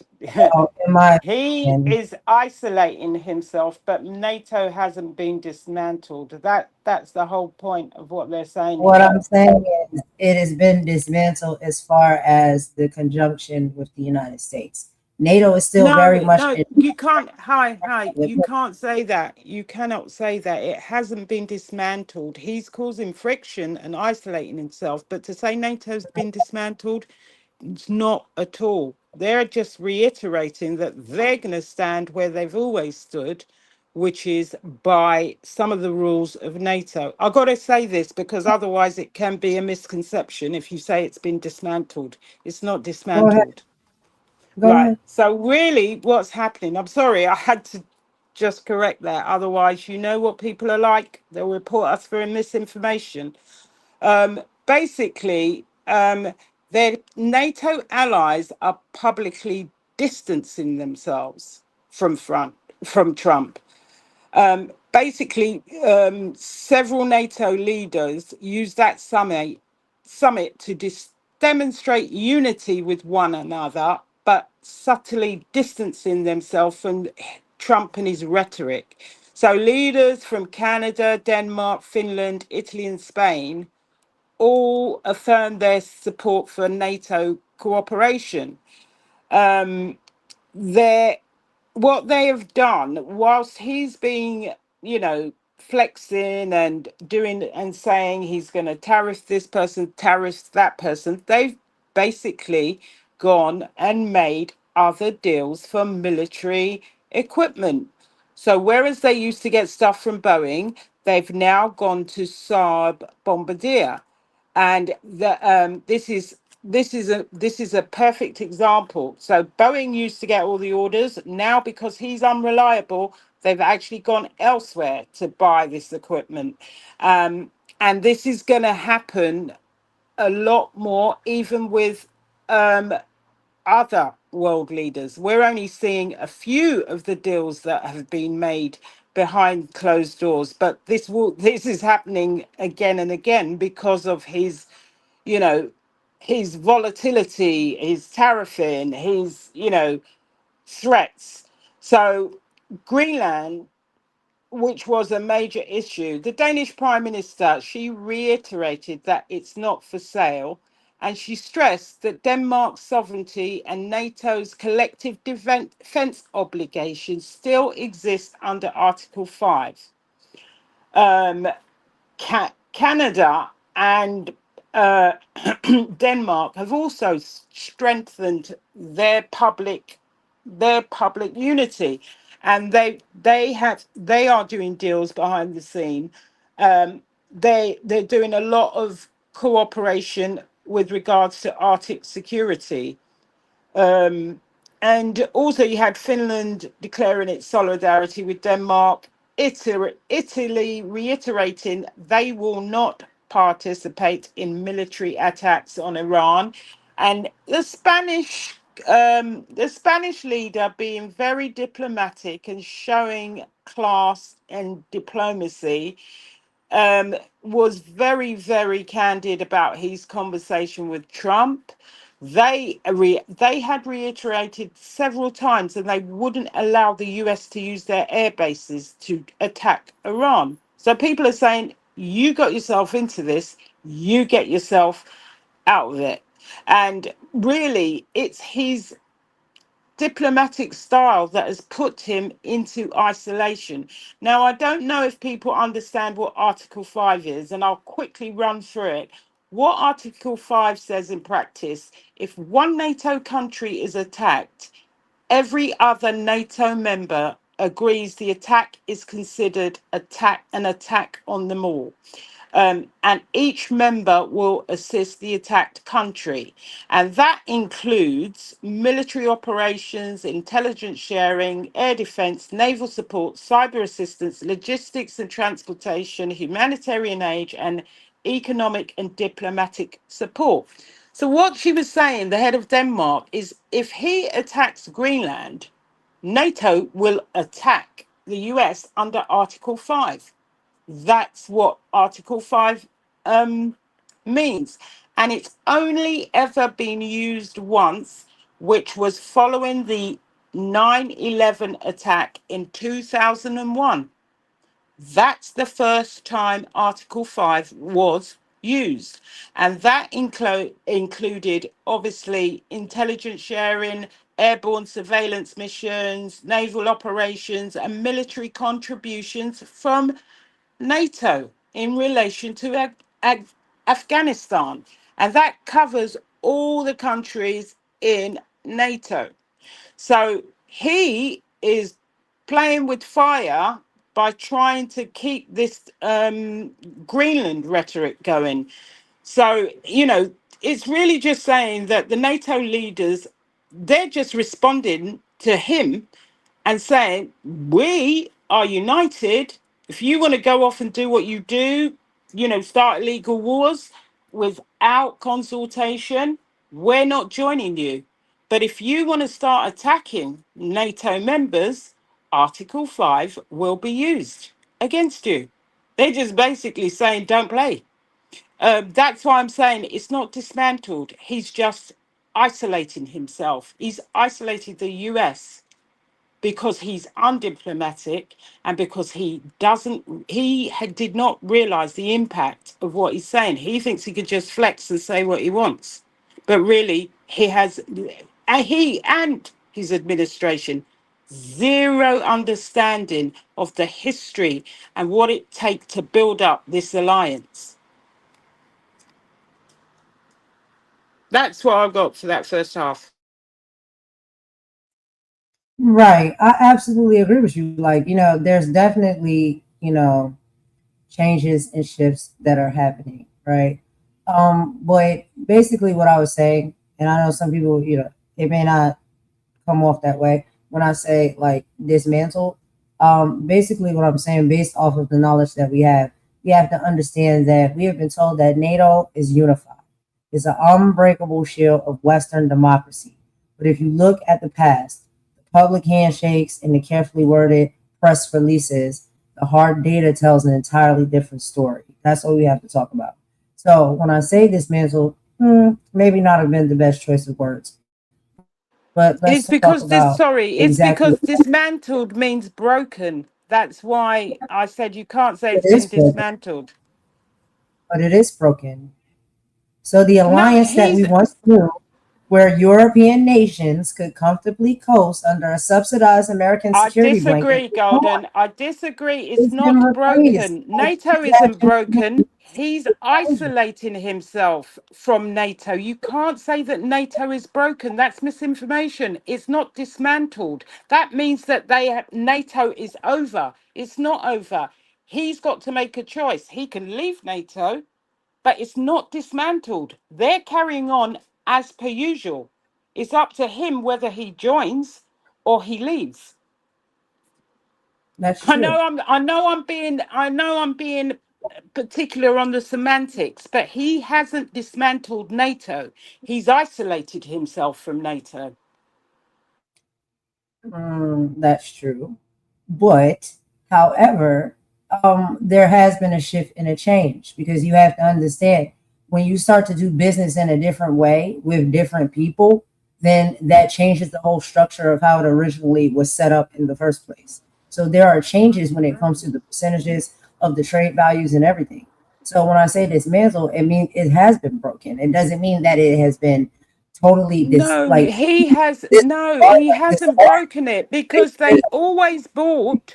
They're just buying from different people. He has punished the US because the US and Boeing were making money. They're just choosing to buy from other NATO members. It's not making a difference to their day. It's making a difference to the US economy. That's what it means. They have always bought from different NATO members. They're now choosing to put their business elsewhere. So by dismantled, you're saying it's broken. No, it's not broken. They are doing business amongst NATO members. He's excluding the US from participating in the benefits of selling to NATO members. Imani, I understand what you're saying. That's absolutely true. But what I'm saying is, this is a connection amongst, all of. Yes, he is pulling away and they don't want to work with him. Okay. And so they're going to work elsewhere. But you also have to understand that because they are making those decisions to work amongst themselves and elsewhere and no longer working with the US, it is also a change and a difference as far as how things move and operate within the NATO system, with the United States no longer being in the picture. The United States is an active, functioning country within the NATO system, but I'll explain it to you a little bit. Okay, so it's like, yeah, he is making things a problem. They're gonna do work amongst themselves, but the United States is a country that has brought a lot to the table when it comes to NATO. So yes, now people are going to have to pivot and shift around and do business a little bit differently. That's all I'm saying. So like, as far as dismantle, I don't mean it's totally blown up and exploded. I'm saying they're gonna have to move a little bit differently. And guess what? It is going to be differences when it comes to the business deals that they're doing, as far as cost percentages and all of the things. But Texans. Golden, that is like saying, sorry, I know I'm interrupting you. What I'm saying is that is like if a shoe shop closes down, I buy my shoes elsewhere if I can get them at the same price. He's not disturbing their day. He's not disturbing their day because their life is going on. It's not making a difference to them. And that's what they're showing him, that they can do the same business elsewhere. It's making a difference to the US economy. That's what he's doing. He's It is making a destroying difference. some of the revenue that was coming into the US, but their day is going on fine because they're still Of doing course, business. it is making a difference to the US. We understand that, but it's also making a difference to them as well, because they heavily benefit on the US just as much as the US benefits on them. And so amongst themselves, depending on how they desire to do their business and slice up the dice, that has made a significant change within the NATO structure. That's all I'm saying. Golden, then it's not making a difference to them. They have found other people that make the same products at the same prices. That's what they've shown him. They were doing it to be cooperative. They've now shown him that we were doing this for cooperation, but we were able to buy this stuff elsewhere all the time. He is making a difference. The biggest difference and the biggest impact is on the US. It was a cooperative alliance and everybody shared. But now he's actually given the benefit of the business that the US was doing to the other partners. It's not their day's not moving. That's what they've shown him. Okay. All right. I get what you're saying. You have to understand there are things that they can do without the United States. We understand that. But there are some things that they cannot do without the United States.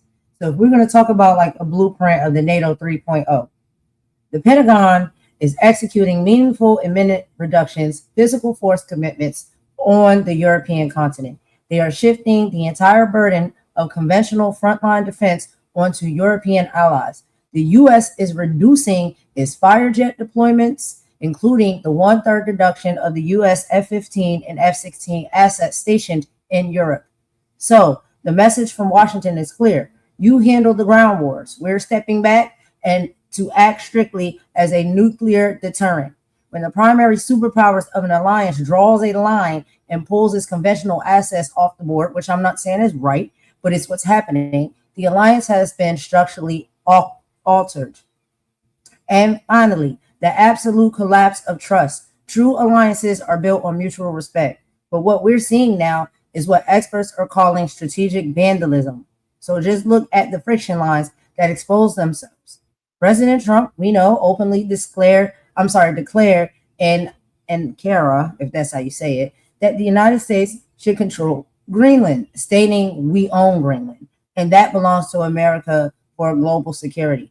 But we know that the Prime Minister, Frederiksen, had to stand before the world and explicitly state that Greenland is sovereign territory and it cannot be bought, warning that Denmark is ready to defend every inch of its territory from any party. At that exact same time, Trump turned on Spain, calling Madrid a terrible partner and threatening a 10% trade tariff because they refused to back military strikes against Iran. So I'm just saying these relationships are falling out, but there's benefits to the relationships that we used to have on both sides. So it's just The like I problem is understand. he's given Russia and China more power in this. That's all he's done. It's moved elsewhere. It's the US that he has totally, not totally, but he has, and that has had the biggest impact. They were always able to buy this stuff elsewhere. It was a cooperative alliance. NATO is telling him, we still stand, and they will just move the deck chairs around and do things with other countries. They can adapt to that. They've always had this in mind. They had already planned for if he got in, because he was already talking about leaving NATO. So they already had this planned. They knew that he was going to do this. They couldn't have not planned this to get these deals together so soon. They planned for different a different administration. If he gets in, what he says, they had already planned this. Okay, let's move right along. Um, do you want to watch any more of this, or do you want to go on to the next topic? No, no. Seriously, I know we got a disagreement on this, but I have studied this in depth, and they had already planned for if he came in because he was already talking about leaving NATO. Okay. Do you want to play a little bit more of this video, or do you want to move on to the next topic? No, it's entirely up to you. Entirely up to you. Okay, let's play a little bit more.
We also got news about this meeting that took place back in January. 30 European leaders met behind closed doors, as Wes O'Donnell tells it, in Brussels in late January. No phones were allowed, no aides, no cameras, just a 5-hour conversation about one thing: how to manage a breakup with the United States. And then regarding Greenland, Macron, French President Emmanuel Macron, said, "We are drawing a line there." By that point, French troops were already in Greenland alongside Danish special forces, reportedly preparing for the possibility of shooting at U.S. troops and going to war with the United States. Trump, at this NATO summit, reiterated his desire for Greenland and to take it over and to steal its sovereignty.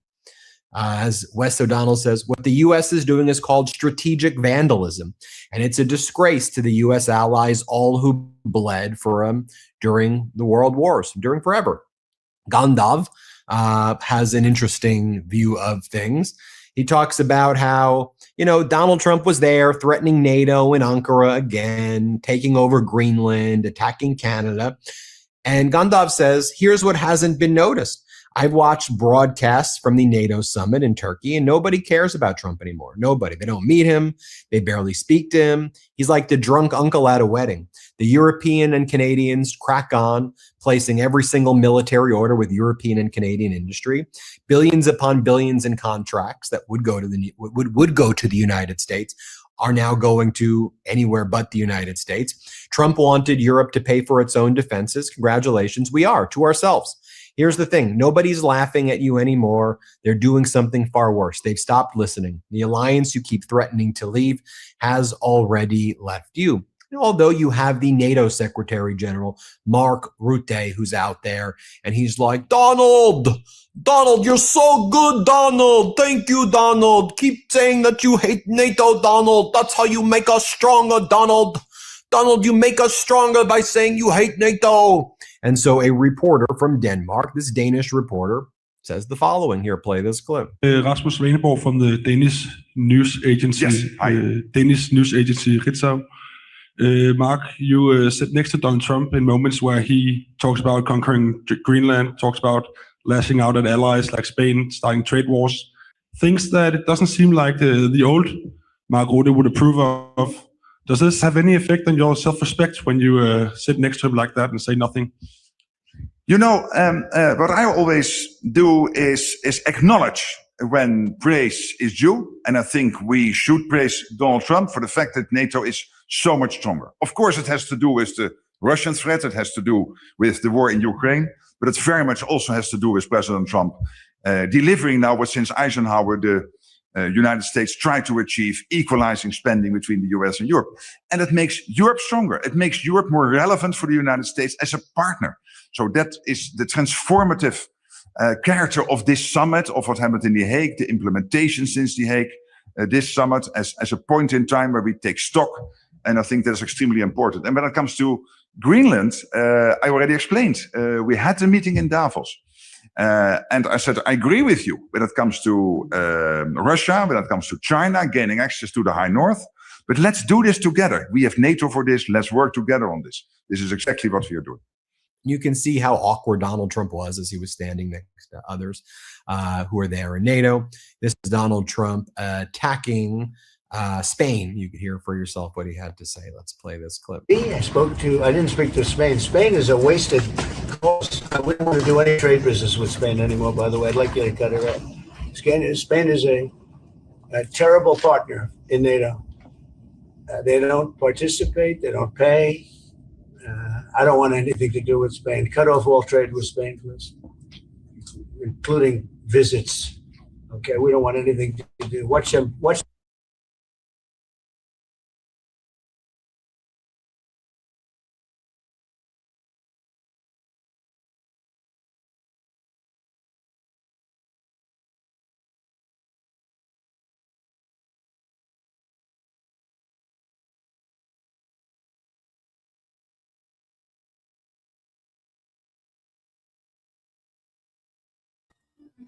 All right, y'all, my bad. I'm sorry. JJ ran out here, so I was having to deal with him real quick. But yeah, so this is just about to the end of this video as far as, the conversation around NATO. And, there's a lot of different things on all levels and all sides that we may or we may not know. But this is why sometimes, we have these conversations, because we have to learn, on all sides, what does it really actually mean, and how will things shift and be different, when it comes to these significant changes. But y'all, we will be moving on from that. So let's go ahead and exit that out. As we move on, and then I guess Imani will be back in just a moment. We're going to go to our next topic, which is a little bit more light, a little bit more comical, okay? But yeah, it is around the Essence Festival in New Orleans, and I believe LA as well. There's some changes and some shifts that's been happening there as far as, ownership and logistics and things of that nature. But we'll get into that in just a moment. Let's go ahead and take a quick song break, and we'll be right back.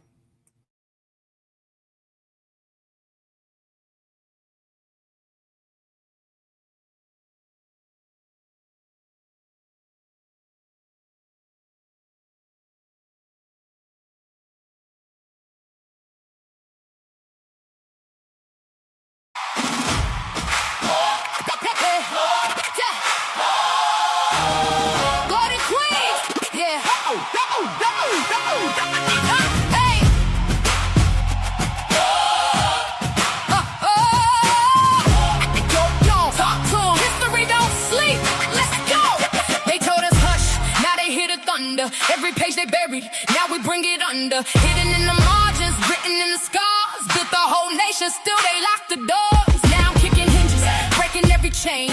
Knowledge is my weapon, truth inside my veins. Buffalo spirit, soldier mentality. Fought for every freedom, still denied humanity. That's fact. Medicine, politics, sports, revolution. Every generation built another institution. Typewriters turned into microphones. Now we write the future with a kingdom of our own. Who built it? Who changed it? Who survived it? Now they wanna rewrite. We live it. History can't erase our victory. Never kings, queens, royal pedigree. Every generation changing history. Lift your fist, raise your voice. Freedom ain't an accident, it's a choice.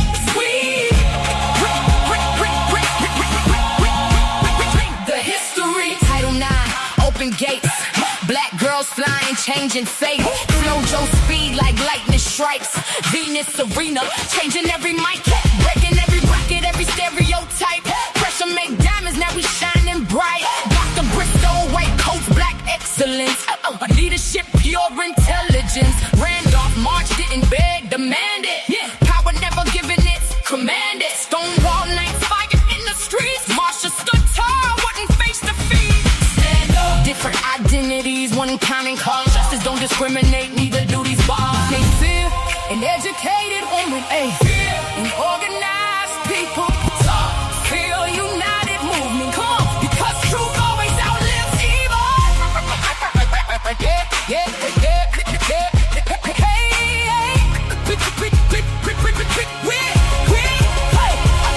Africa calling, Caribbean flames. Freedom ain't geography, it's breaking chains. Mozambique rising, colonizers falling. Every freedom fighter still here, I'm calling. Madagascar, South Africa, to Mandela dream.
This ain't just remembrance. This is recruitment for the next generation. Let's go! Wait, the history. And get this free.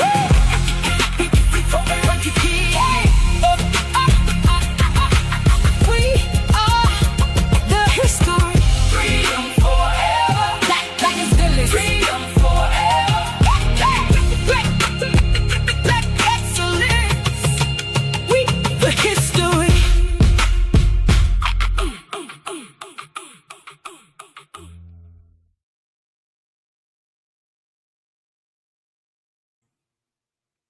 All right, y'all. So thanks for rocking with us that quick little song break, y'all. We had to do some admin stuff real quick.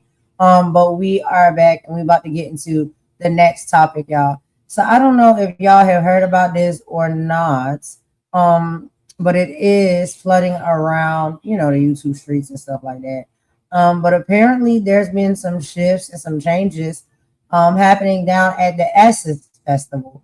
Now, one of the things that I can say is I've never been to an Essence Festival, so I don't know what is going on. But we're here to watch it together and figure out what in the world, right? So we got from one of our favorites, Reese Waters, and he's done a lovely report about the New Orleans to break down the massive operational issues, corporate controversies, and lineage debates clouding the Essence Fest of 2026. So the festival experienced a massive logistical breakdown when an underground transformer blew up on Bourbon Street. Oh my God, God bless. Knocking out power for several blocks. Simultaneously, severe mismanagement and rigid crowd control left thousands of paying customers locked outside of the BeautyCon, leaving independent Black-owned business booths empty and suffering devastating financial losses. So activists and online commentators expressed immense frustration over current management under Sundial Media Group, criticizing foreign government partnership while the festival reportedly owes over $456,000 to the convention center and over $1 million to local vendors. Furthermore, attendees expressed anger over Target acting as primary title sponsor despite rolling back its internal DEI policies. So y'all, we're going to get into this, okay? Let's take a look at this together. But before we get started, Imani, do you have any feelings, thoughts, or opinions on this topic or the previous one that you wanted to go ahead and speak on? I know you were handling some admin business. No, I think people should definitely go over to Midas Touch. They're very informative. And, like I said, it is really, he's conceded a lot of power to China and other so-called opposition by doing what he's done. And everybody's kind of forming their own alliances which they were prepared for, because they couldn't have done this stuff so quickly within 2 years of his administration if they weren't prepared for it. But you know what I thought? I thought that I thought you were going to do the Essence Festival, because then you said, I don't even know what it is, what it's about. So I'll give you a little brief on the Essence. It's a basically festival, for those who don't know, festival of culture that is held every 4th of July weekend in New Orleans. And it combines music, business, education, health. It's Black culture, in the United States. Health, politics, and entrepreneurship. It was launched in 1995 to celebrate the 25th anniversary of Essence magazine. That's a brief summary. I'm so used to you giving facts and figures, I wasn't really prepared for it. So you kind of threw me out there when you said, I don't know what it is. No. What I was saying was, it's not that I don't know what the Essence Festival is. Yeah. I know what the Essence Festival is and where it's at. I was just saying I've never attended one. And then, they have like these issues that they're having this year at the 2026 one. But no, go ahead. I want to hear more from you. No, Tell maybe me we should go next year. Maybe we should go next year. We really should go. I think we really don't. That will be our meet and greet. We'll meet at the Essence Festival. That'll be so epic, right? Yeah. Yeah. But I've been wanting to go because I've seen it like years after years after years. I've seen like footage or whatnot of the Essence Festival. Oh, And it's really great. apologies. A lot of vendors, black owned businesses, they get Mm. to come out, and have a forefront or whatnot for their company and their products and all the things or whatever they may make. So I think it's a great festival. There's music, there's food, there's fun, there's all of the things. I would love to attend. But I was just saying I had never attended one. But yeah, I Okay, know. But Apologies. I thought this is unusual. She's my some of our she's audience may not know what the Essence Festival is. So since yeah, my no, voice is I thought that's barely unusual for you not to know it. So we'll have a meet and greet at the Essence Festival then. right. So since my voice is barely making it, bro, before we get into the video, let's go ahead. Maybe because some of the audience doesn't know what the Essence Festival is. You can go ahead and continue. Let them know what it is actually. And I'm gonna grab me some tea and I'll be right back. Okay, so the festival was launched in 1995 to celebrate the 25th anniversary of Essence magazine. What began as a one-time anniversary celebration quickly became an annual event because of its overwhelming success. Since then, it's attracted hundreds of thousands of attendees each year. And apologies to everybody who already knows what this is. This is just for those who don't know. And has generated billions of dollars in economic activity for New Orleans over its history.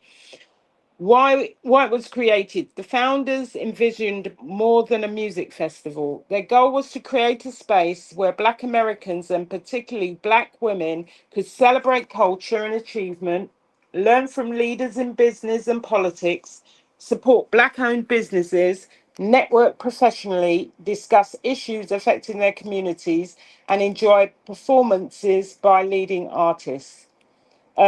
Its long-standing slogan is "Party with Purpose." So, are you back?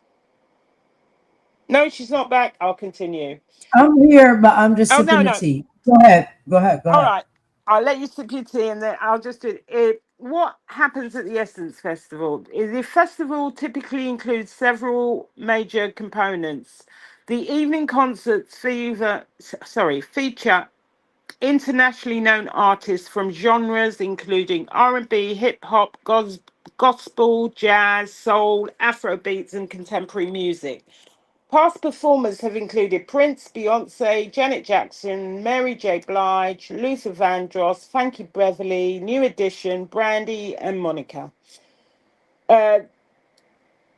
Basically, the daytime program is an empowerment experience, and it includes discussions on wealth building, entrepreneurship, home ownership, investing, health and wellness, mental health, education, leadership, technology, and faith. And panels often include CEOs, authors, activists, academics, and elected officials. I'm not joking. We should probably have a meet and greet at the Essence Festival. I absolutely agree. It sounds epic to me. I would love to go. I really would love to Yeah. go. But yeah, and then V Love was saying he's never has been as well. So yeah, it's a lot of people that haven't been, but it's an excellent um engagement to go to. And it really is been great over all of the years. But unfortunately, within this year, which is what we're gonna be see a little bit reports on or whatnot in just a moment, is that they had some hiccups and some things that kind of went wrong, and it was unfortunate. But we'll get into that, y'all. So, do you want me to go ahead and play the video, Imani, or you got a few more things to say? And thank you so much for helping me out so much extra today, because y'all, I'm getting sick. And as much as my voice is raspy already, it's even more raspy, and it hurts a little bit to talk. So Imani is doing a lot of talking because of that, and I'm trying to sip my tea in between. So that's what's going on, y'all. And we having technical difficulties and all the things, but we always keep our crown up. Yeah. No, that's okay. You need to rest. You need to rest your voice, otherwise you'll get sick. It sounds like allergies, but if you're saying your voice is raspy, mind you, sometimes when you do have allergies, you do get kind of a raspy throat. So maybe that is it. So, Yeah. and hi, Blueberry. How are Blueberry. you? Thanks for coming in, Blueberry. V Love. What's up, V Love? We can. Let me see. And I know, thank y'all so much for sharing your time. Asher, of course, thank you, Asher, for coming. Thank you so much for sharing your time, because I know it's hard when you support a lot of different channels and content creators. Sometimes it happens that they're going live simultaneously, and not planned on anybody's behalf or side, I believe. It's just what times you can work with. And I know y'all want to watch a little bit of everybody that you love and you support. And so thank y'all for taking pieces of time out to maybe come kick it with us for a little bit. And we need to kick it with everybody as well, because there's other people I know that may simultaneously be live too. And it's hard when you want to support so many, So thank. Yeah, and I need you to rest your voice for the deep clean tomorrow.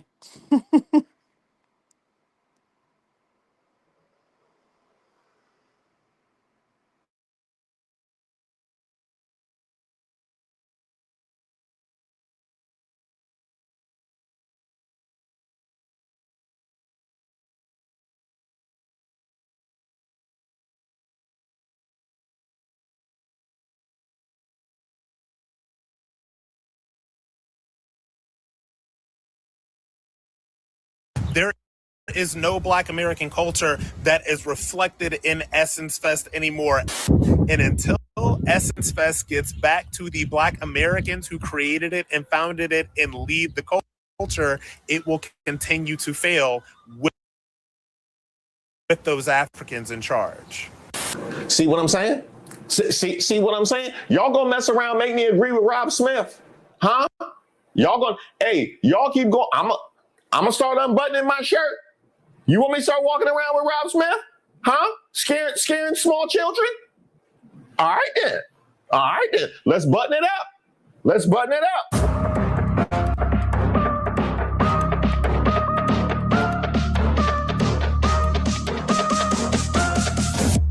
Shout out to all the subscribers and the members here on the channel. Don't forget to like the video.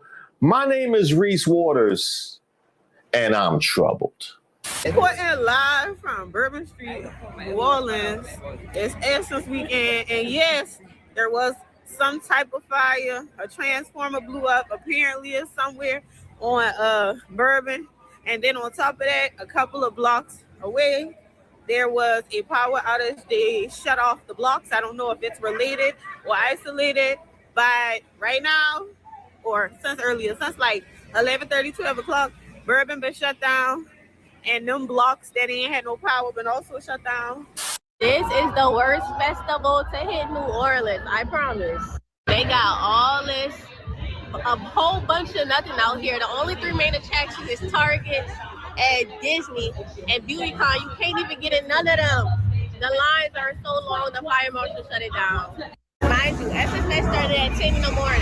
It's only 11 o'clock. BeautyCon already shut down. Yo, I think I made this video in a moment.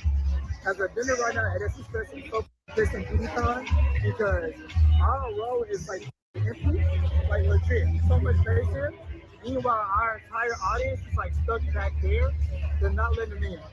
People are really truly no one at these booths, and there are thousands of people over there waiting to get in, can't get in. See, that's why I'm troubled. That's exactly why I'm troubled. Because y'all gonna mess around and make me agree with Rob Smith. And nobody should suffer that fate. Man, this some old bullshit. Essence Fest is whack and washed now because it's run by a bunch of Africans. There is no Black American culture that is reflected in Essence Fest anymore. Essence's CEO is an African. The chief, one of their chief top level executives and officers is an African.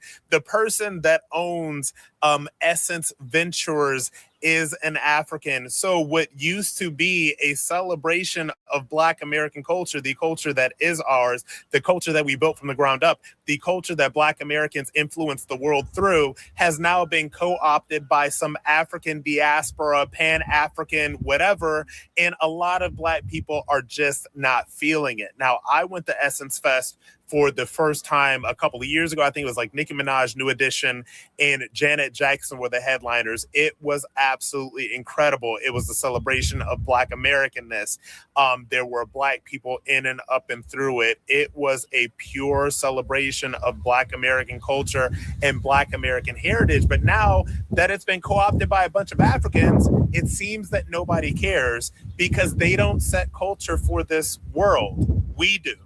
And until Essence Fest gets back to the Black Americans who created it and founded it and lead the culture, it will continue to fail with those Africans in charge. See what I'm saying? See what I'm saying? Y'all gonna mess around, make me agree with Rob Smith, huh? Y'all keep going. I'm gonna start unbuttoning my shirt.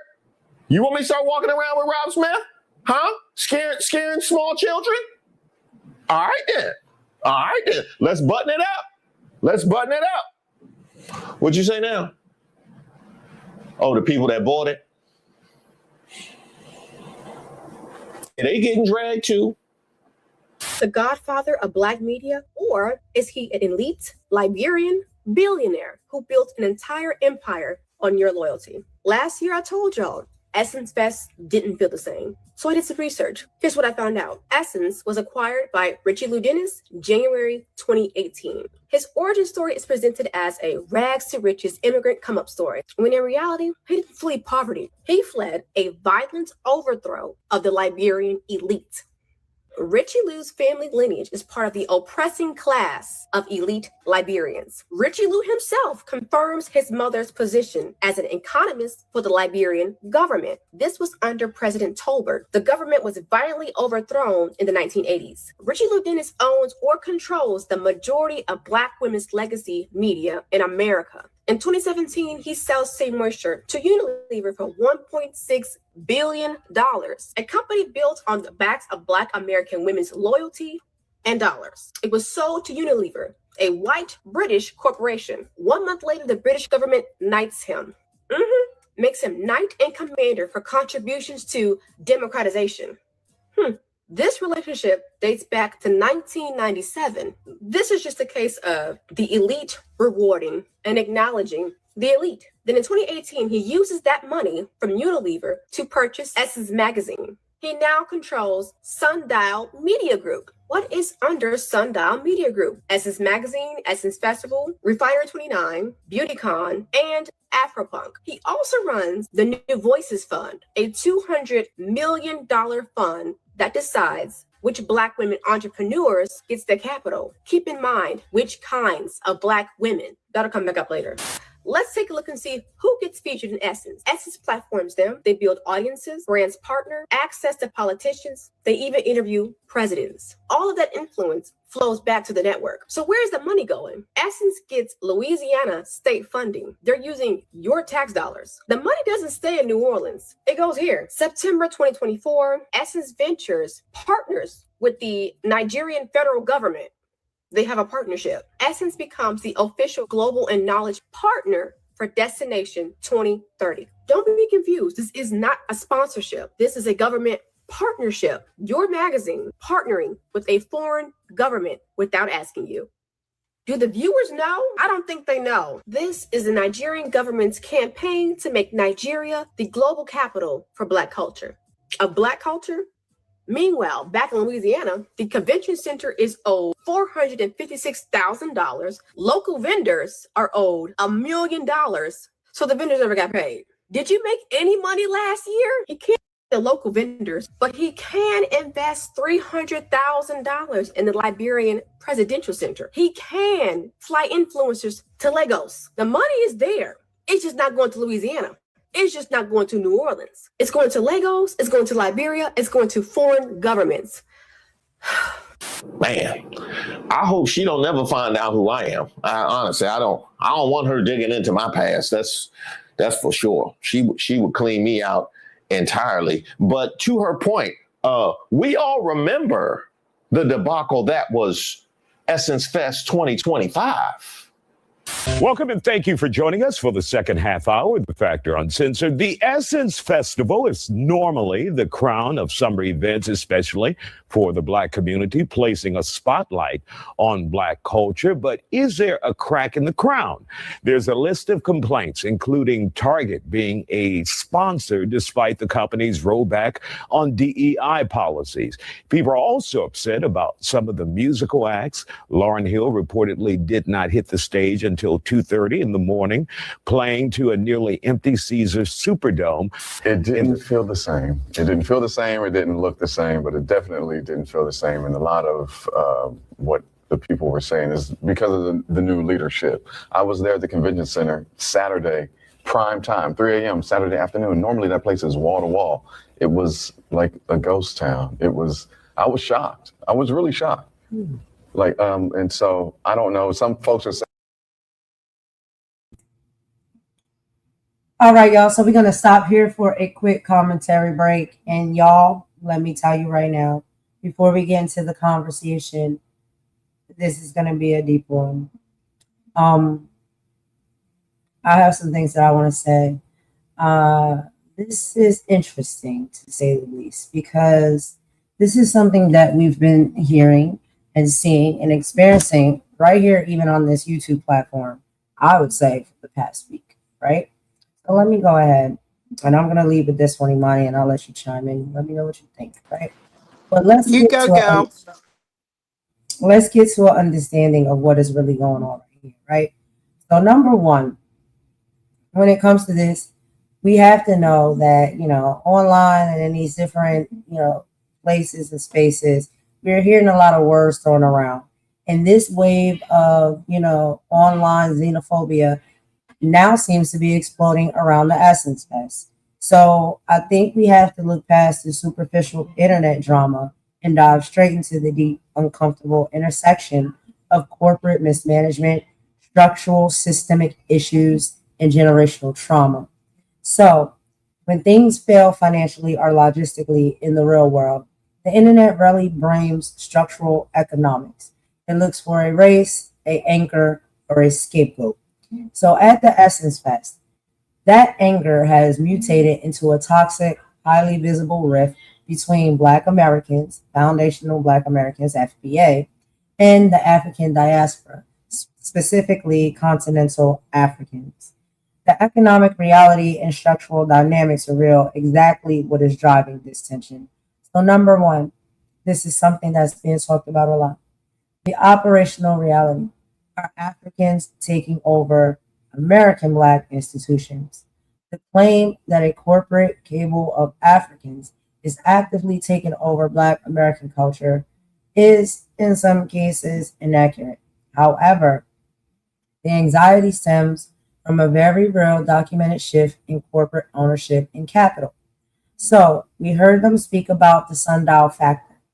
Essence Ventures and its parent company, Sundial Media Group, are helmed by Richelieu Dennis, a Liberian-born billionaire entrepreneur. Denise is the prominent figure who famously built Shea Moisture before selling it to a multinational corporation, Unilever, for $1.6 billion and subsequently purchasing Essence Magazine to bring it back to Black ownership in 2018. The structural failure. The breakdown of Essence Fest 2026 is a failure of heritage. It is a failure of management. Sundial Media Group has faced heavy public financial scrutiny, including documented disputes over owning $456,000 to New Orleans Conventional Center and more than $1 million to local Black vendors. Now let's talk about the transitional pivot. What triggered the taking over narrative was Dennis, or if I'm saying his name properly, I hope so. Pivoting Essence cultural capital globally. When Essence Ventures explicitly partnered with the Nigerian federal government for its Destination 2030 campaign to position Nigeria as a global cultural hub, Black Americans on the ground in Louisiana felt pushed aside. Local vendors were left unpaid, and small businesses were blocked out of BeautyCon due to rigid crowd control policies, while corporate capital was being flown to Lagos and Monrovia. So, what is the xenophobia that is exploding right now? When resources feel scarce and institutional promises fail, human beings historically retreat into tribalism. The internet has weaponized this survival mechanism through highly divisive rhetoric. The origin of the slur, the term tethers, is a derogatory internet slang, and excuse me for saying it because it is derogatory, but this is just for a teaching moment. An internet slang word used by certain isolational factions within the Black American community, often tied to extreme FBA or ADOS movement. It is used to imply that immigrants from Africa or the Caribbean are parasitic, that they tether themselves to the hard-fought civil rights, political leverage, and cultural creations of Black Americans to gain wealth while harboring underlying anti-Black American biases. The real disdain, the xenophobia, is fueled by a real socioeconomic friction. For generations, Black Americans fought, bled, and died to build political equity and economic infrastructure within this country of the United States. When elite, wealthy immigrants buy these legacy institutions and then mismanage the local infrastructure or fail to pay the community's local vendors, it triggers profound sense of institutional theft and cultural erasure. So it takes people back in history. This is what is happening. But is it ever true? The nuance of the diaspora rift. The reason this issue really sucks and feels so heavy is because it isn't entirely built on a lie. It is built on misaligned systems. So the truth in the friction. It is a documented sociological reality that structural immigrant advantage exists. Elite immigrants coming from African nations often arrive with significant educational capital class privilege and wealth from their home countries. When they enter American systems, they are occasionally prioritized by white corporate structures for funding or roles over descendants of American chattel slavery because they don't carry the same historical baggage in the eyes of the institutional power. The cultural misalignment. Furthermore, some continental or diaspora elites enter Black American spaces without understanding the deep lineage, trauma, and sacred nature of those institutions. When a business mind treats a 30-year-old sanctuary of a Black American womanhood like a raw transactional global export, it causes deep cultural damage. And so, y'all, I'm trying, my voice about to go out. This reminds us that accountability is mandatory, but weaponizing identity is unacceptable. It is entirely justifiable to be absolutely furious that local Black-owned vendors in New Orleans are losing thousands of dollars due to Sundial's operational failures. It is necessary to call out corporate greed, demanding transparency regarding the millions of dollars in tax subsidies that festivals receive. But the moment we look at the corporal management failure and say, this happened because they are African, we adapt the exact same dirty xenophobic tools that have been used to oppress Black people globally for centuries. Now, Richelieu, Denise, if I'm saying that right, I really hope I am. Operational failures are a reflection of a corporate capitalism, not continental lineage. We must protect our crowns and our people, keeping the critique strictly focused on the metrics of the mismanagement, refusing to let structural anger degrade into this diaspora warfare. Oh my God, I barely got that out. Okay, I need a breath. So Imani, what you think? Here's my view, and I just wanted to verify a couple of things before I give my view on this. Now, he's getting tax subsidies, yeah? Subsidies. I can't say that word, by the way. Yeah? Child, I'll be stumbling over words all the time. It's okay. It's subsidies, but it's okay. Yeah. So he's getting some tax breaks here. He is an American citizen. And the things that they have said in this report are allegedly quite factual. Yeah. That money is owed to vendors and people haven't been paid. Is that the case? Is it my understanding that what that woman actually said is actually true? As I summarize, and we will play a little bit more of the video because we'll hear some more things that people have to say. You have to remember that some of these clips are from individuals that were just going to the festival to be there for the festivities and just giving their perception, their opinion on what they think happened. Right. No, the only reason I would say here I'm going to give what I think if this scenario is the case. I put this kind of behavior, if this is what he's done, it's not about his color. It's about corporate greed. And if this is what he's done, that he's it's supporting. I think I treat him in the same category as I put an Elon Musk taking tax breaks and using it to fund elections abroad, and I think it's wrong. And I think he's if he is, he's a POS. If he's actually supporting taking the benefits that he gets in the US, not paying people, changing up a whole festival, not even respecting. And this is where I say I will talk about whoever it is, I don't care what race they are, not respecting the cultural festival, the 20 however many years it's been going on, and just looking at it from a perspective to create revenue and take some of that revenue and go and talk about go and fund elections abroad. He's a POS as far as I'm concerned, and it is about corporate greed, and he's following a pattern that they're allowing everybody to do. So I don't care where he's from, I think he's out of order. Plain and simple. I don't care what people want to say, because I can tell you something, and I don't know this as fact, but I used to mod on another podcast, and one of the main presenters was from Nigeria, and I have to see if this is factual. And she told me that, and so this girl should be about 30 now. She told me that when she was at private school in Nigeria, they didn't teach them about the slave trade.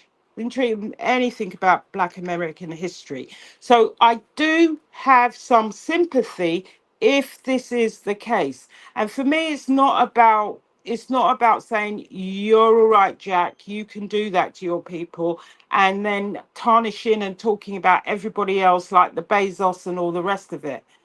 It really is about, and I think it is about disrespecting culture if this has happened. And I think it's just as bad as everybody else that does it, regardless of the fact that he is also a Black man. That's my view on it, if that is the case. But I don't know if it is the case, because, you're changing the direction of something that was established for a particular reason. You're taking tax breaks from one state and funding another because you're able to make deals with whoever in Louisiana that I'm sure is a Trumpite that allows you to do that stuff. I think it's wrong. I think it's wrong, and I think it's an example of what billionaires are being allowed to do in this administration. And I think it's disrespectful not to look at that festival, not to look at why it's created, not to look at who it benefits, and go and fund outside elections. Yeah, that's my take on it. The rest of the noise, I don't listen to. But I'll deal with the facts. If that is what he's doing, I think it's wrong. That's my take on it. I absolutely agree. And, basically what we're saying when it comes down to corporate greed, that's a thing, and it doesn't have any race or any, color on it. There are individuals that are within the corporate space that are greedy and are in positions where they can get tax breaks and have power and use their money in whatever ways they feel as though they see fit, that actually do come out to sometimes put other people in, you know, an unfortunate circumstance, such as the Essence Festival. And yes, this happened to be a African corporate greedy man who was in charge and over the Essence Festival. He happened to be one African man, whoever his team and his group was, whatever. I guess they were working, you know, along with him to help or do whatever it is they were doing or lack of their doing. And so, yes, I absolutely stand 10 toes down when it comes to that. We know that there are people that are just corporately greedy. But what I'm saying is something that we were talking about on our previous live, that we're seeing a lot being spoken about on this YouTube platform, is we have to be careful when we get angry with one individual or a group of individuals because of how they carry themselves and orchestrate their business. We cannot make that be or make commentary to make it seem like the entire race of people are moving and operating that way and need to be spoke about in that way, because the entire race didn't do it. That individual and these individuals do it. So that's where we get into the xenophobia. If you have an issue or a disdain with one person or a few people from a certain race, we have to be careful of our wording and our rhetoric that we speak so we don't feel anger or put our anger on the entire race. It is that individual that holds corporate greed and moves like that. Now, can it be a pattern that a lot of people that just so happen to come from Africa or whatever are coming to the United States and doing this type of business? Maybe it is, but it's that group of people. It is not the entire African race. So we have to be careful with our verbiage when it comes to xenophobia. What are you thinking? No, the only other thing I would say is I'd really like to, and I'll probably come back when we do another political live. I'd really like to do some research on this and on other stuff, because how can I put it? We too in the UK have some intercultural problems that occur interrace that are of a similar nature, and I hate to say this, that are of a similar nature that are being reported here. That's why I'd really like to back it up with some facts, and that's something we can talk about offline. But I want to do some research on this guy, because it's very weird, but there are similar echoings and have been for a long time in the UK of a similar nature. And I will we'll discuss that, and I'll explain a bit more about it. But I really would like to look at, because there was a lot of issues with Liberia and some of the people that left there and what they left there with and how they were treating people before they left with what they left with. So I'd like to do a little bit more research on this man and on this festival and on some of the people on the board. But I don't like to speak until I've done some research, and we'll probably talk about this offline and you'll get what I'm saying, because I really don't want to say too much. It's a very deeper and touchy topic to discuss, and we'll dive into it. We'll do our research and we'll come back and we'll talk about it. Yeah. But I want to be fair on both sides, and I want to just say that by saying that, have I had experiences in the United States when it comes to, I'm trying to be respectful, people that are here as immigrants that are also from the diaspora, that are, if they live in the United States, hopefully they'll understand that, baby, when they see you, they see black. And that's what we always be trying to tell them. Is there some level of we're better than you energy that they give? Absolutely. Have I experienced it multiple times? Absolutely. That's what we need to fix. And is there a Child, I'm trying to be careful. I am trying to be careful with what I say. There's some real you know what I would say? Let's watch the video because there's some real sensitivities around this that I want to talk to you offline first, and I'll explain why. Very much I, sensitive. I Again, can't. it's like I've learned how to juggle it. I've learned how to No, deal no, with it. no. There's some other. I want to. There's some other stuff that I'd like us to talk about and put into content because I can't fully. I can't. I'm just gonna tell you, I can't fully dismiss some of Let's this. just keep playing video, girl. Let's just play some more of the video. Yes. We'll talk Sorry. about it again. We'll talk about it. I'm sorry. I'm sorry. I've got the uncontrollable giggles, and I'm really sorry, Golden. It's okay because you already know what I'm talking about. So, I but it's all know right. Let's play exactly some more what of you the were video. gonna say. That's why I was. Let's get back to it, girl. I'll be right back. Sorry. Oh my No, god. you're fine. Oh my god. If I You tell are you some fine. stuff, woo. Excuse But me. I mean, I really apologize to the listeners. There is no no, inside joke. I'm it's okay. sorry. No, it's fine.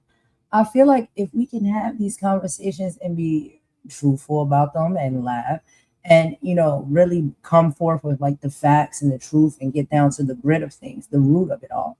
That's how we bring forth change, right? To understand that there is some type of disconnect.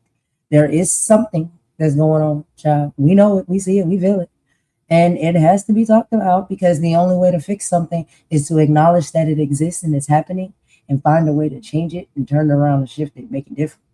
So we have to have those conversations. But like you said, to have these conversations of such depth, we do need to do more reading and more research and really come through with the hardcore facts. So I agree. But listen, the some of the gaps are being bridged. I mean, for example, imagine, would you have expected Spice to perform to 30,000 people in Tanzania in East Africa? No, I wouldn't have. But she did. So some of these cultural gaps are being bridged, and most of it is by artistry. Most of it is being done by the artists and the performers.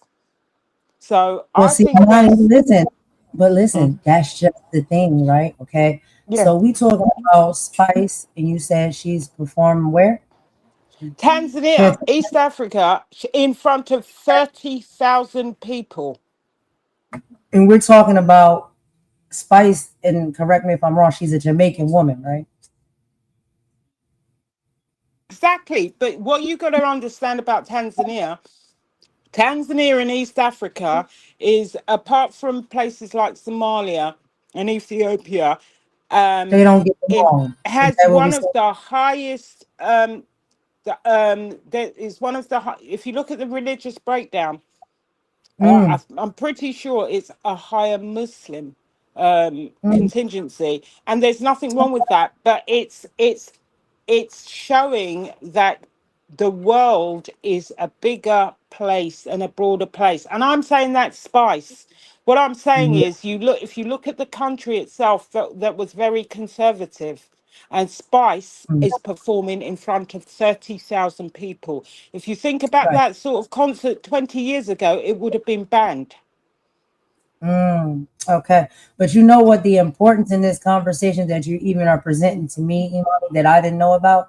The importance Yeah, of conversations like this and things that happens like this is the history, right? yeah. And I think there's too many people that don't even know the history as to why that would even be something you would bring up and say, okay, well, why is that weird? Well, you don't know the history. You don't know the history of what you say is Tanzania and how Yeah. they're conservative country or whatnot, very Muslim and religious and things like that. You wouldn't believe that a country with people that are very highly religious and Muslim would allow a Spice, which is a Jamaican. Is she Jamaican American or just Jamaican?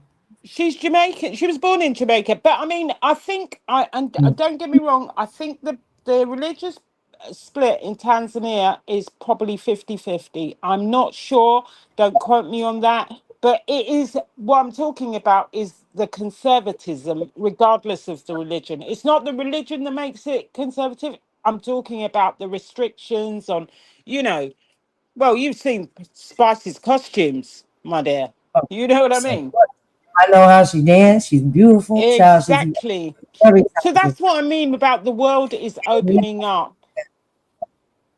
Yeah, but that just goes to show you like that this religion thing it is really is starting to child, you know, like when I say this word, it's starting to dismantle because you know No, religion I is just not don't about think it. spiritual things. Religion is about like these laws and guidelines that somebody has told you you have to live by, and you abided by that, right? But then when No, people are no. actually You know what real it with is? themselves, they know Sorry what to it cut is. you, Golden. It's the culture that's very conservative, the culture that's very strict, the culture that's very, well, used to be very um, misogynist, not so much to do with the religion. It's, I'm saying, for a Spice to be there in a culture that was very misogynistic. And that is no disrespect. It's just how cultures were before. I'm So just what? saying what it was.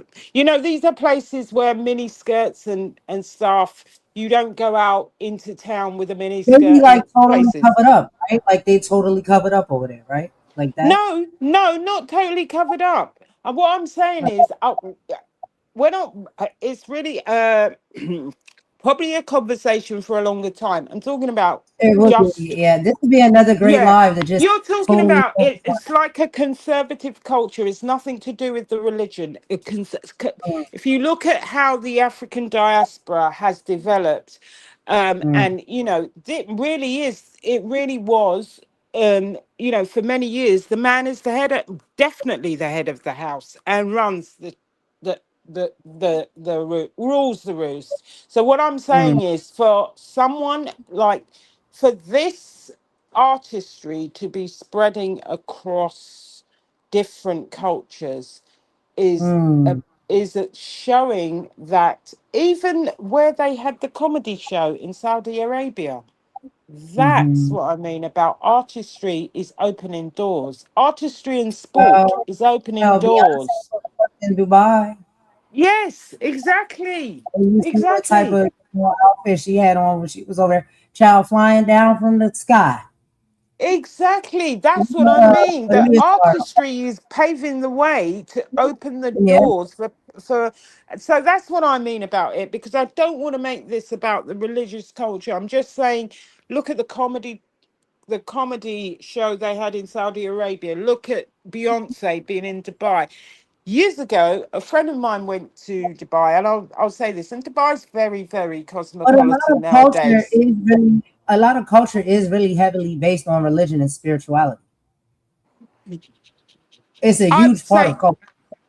Mm, I don't know if you would. Why I say that I don't want to bring religion into it, because there's kind of a 50-50 split in I this would agree. religious culture. So if you have a conservative society, you can't say it's one religion or the other that determines it. There is there is culture and there is religious influence. Both can have Hmm. an effect on how the culture grows. But you know, this is So what an do you interesting think? conversation that I think we need to have further on. Yeah, we'll have it separately. We'll do a separate live about that. All about this. All about this. I think that'll be great. But let's play some more of the video, girl, okay? Because we got to get through this. And it's already about to be at 3 hours. So let's go ahead and play some more and then we'll move forward. We got one last video at the end. It's about Melania, child, you know, and unfortunately the Epstein files. Yeah, But you know, great we'll see. convo though, Golden, as per usual. Yeah, we gotta have these conversations. I love it. We'll do another separate live on this completely. All right, let's get back into a little bit of this, y'all, and then we'll meet y'all in the chat. And the acts, I thought that the lineup was pretty dope each night. Lauryn Hill being really late on Friday night, that wasn't her fault. That's part of the course, though. Not her fault. Whose fault was it? Praz? Was it Praz's fault? Come on now. I mean, put some respect on her late name. Put some respect on her late name, baby. She been late in these streets for decades, and you not going to give her credit after her BET award? That's the norm.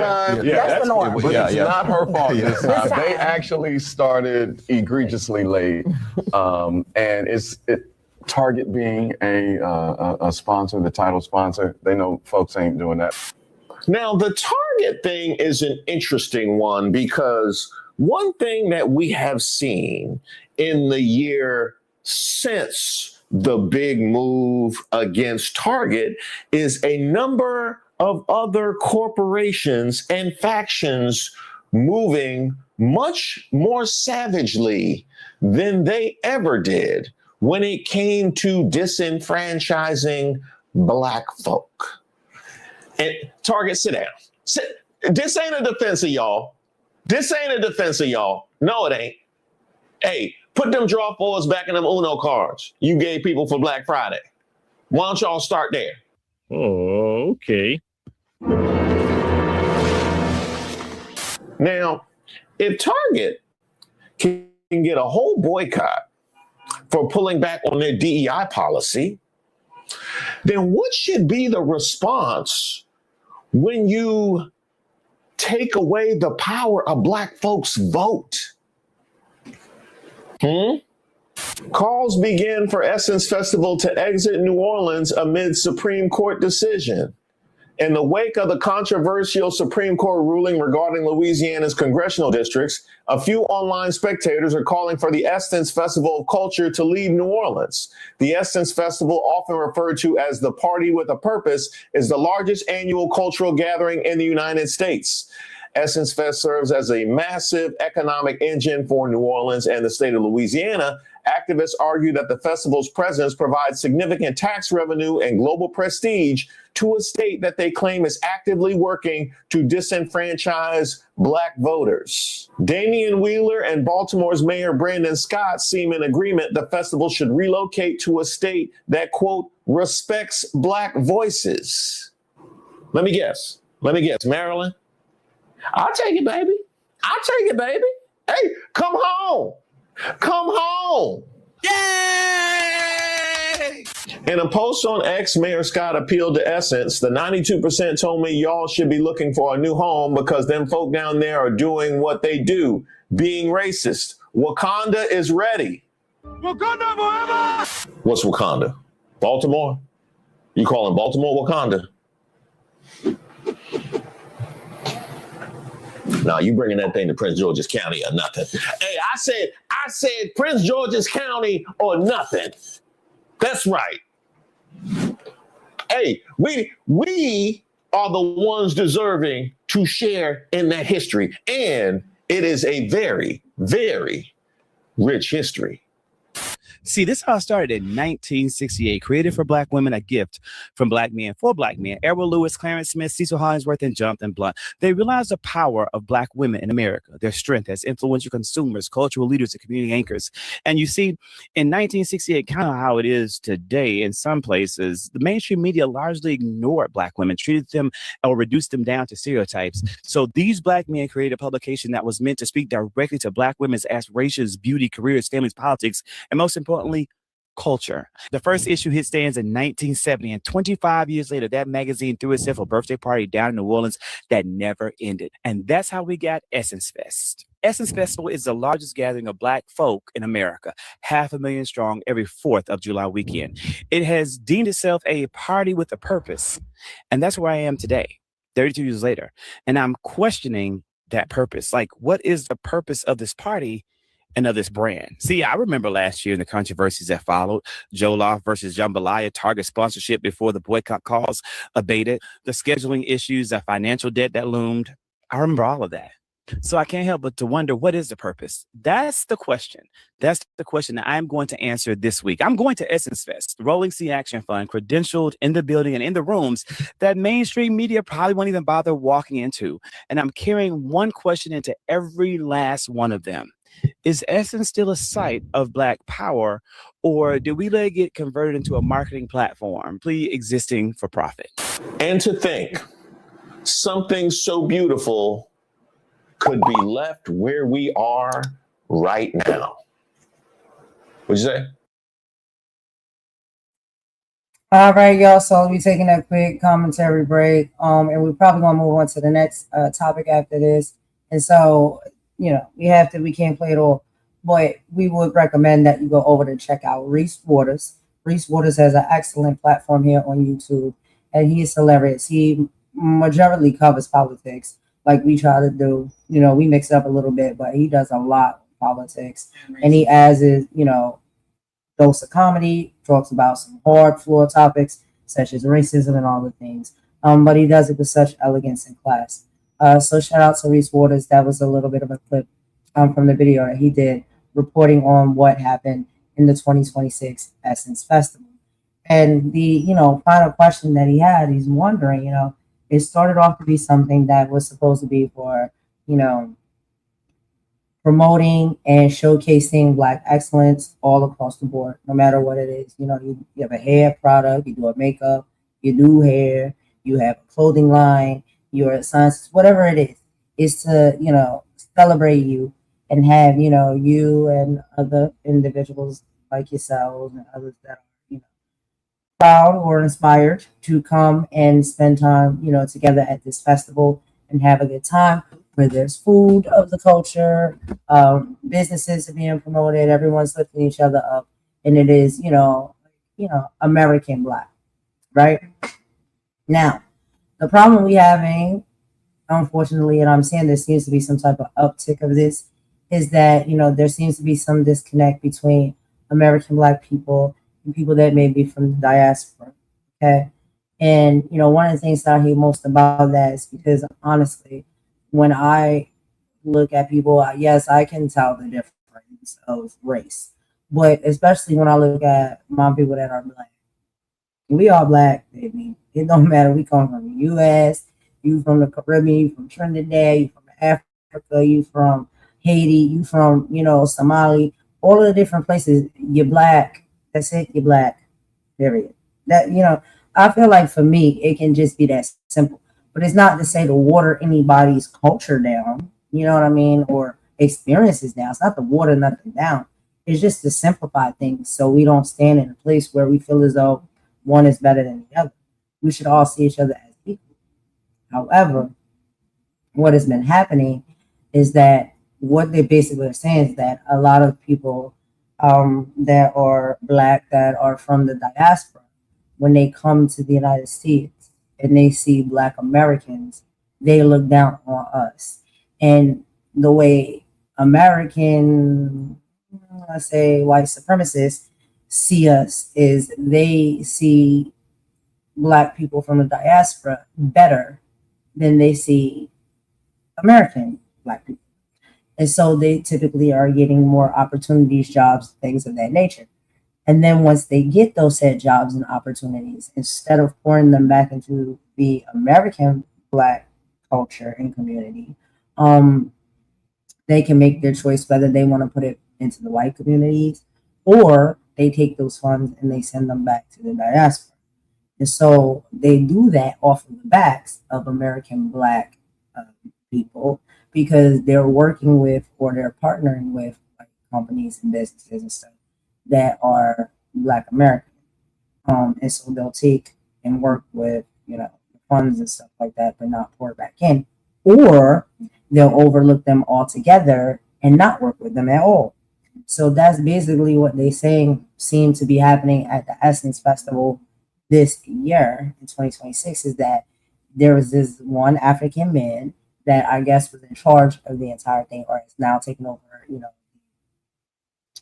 the Essence Festival or whatnot. And when everything kind of played out, it was like Black Americans and their businesses and stuff like that got overlooked. There were mishaps happening. It didn't turn out the way it typically turned out. And there was a lot of money being made, but that money was not poured back into Black American businesses and things of that nature. And so now we have, these rifts and ties and whatnot between, I guess, Black Americans and, Africans from the diaspora.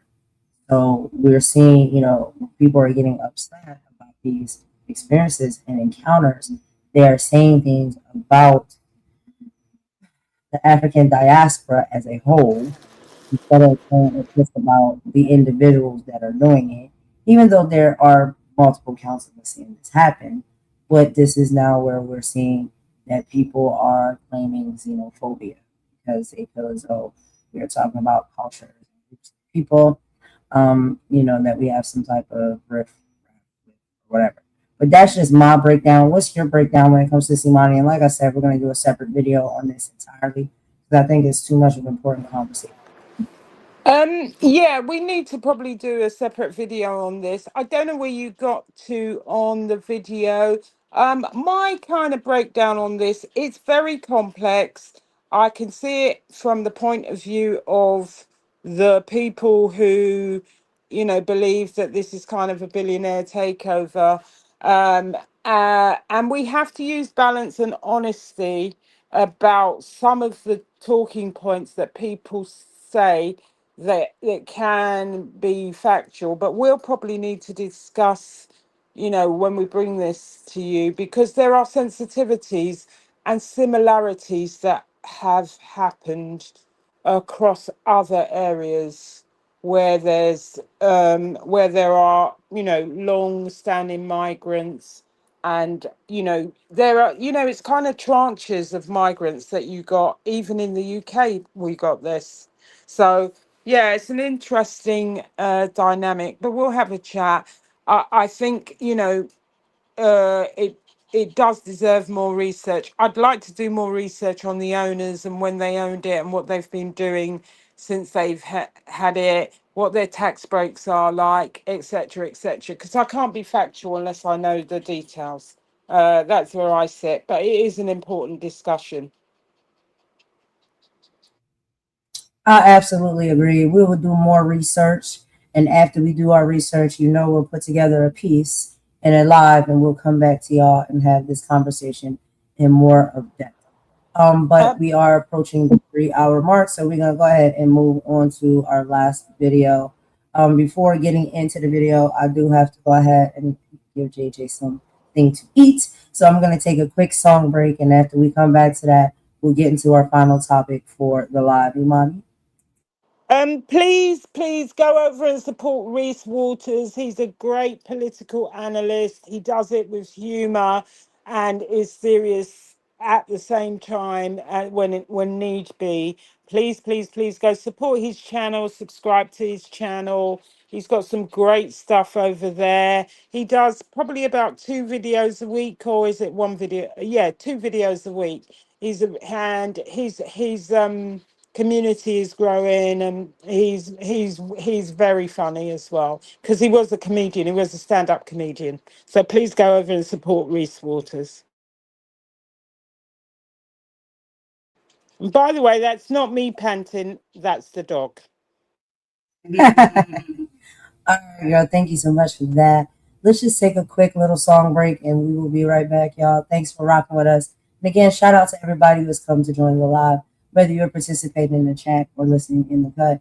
And I do know there's so many great platforms and channels that are out here on YouTube, and so you may be sharing your time amongst all of us, and we really appreciate the time that you give to this channel.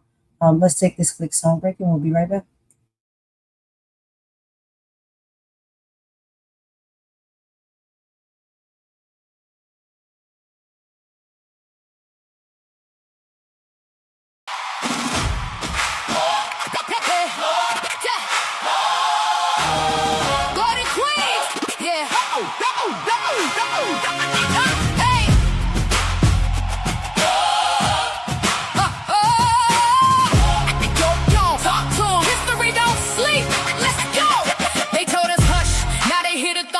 Every page they buried, now we bring it under. Hidden in the margins, written in the scars. Built the whole nation, still they lock the doors. Now I'm kicking hinges, breaking every chain. Knowledge is my weapon, truth inside my veins. Buffalo spirit, soldier mentality. Fought for every freedom, still denied humanity. That's fact. Medicine, politics, sports, revolution. Every generation built another institution. Typewriters turned into microphones. Now we write the future with a kingdom of our own. Who built it? Changed it, who survived it? Now they wanna rewrite.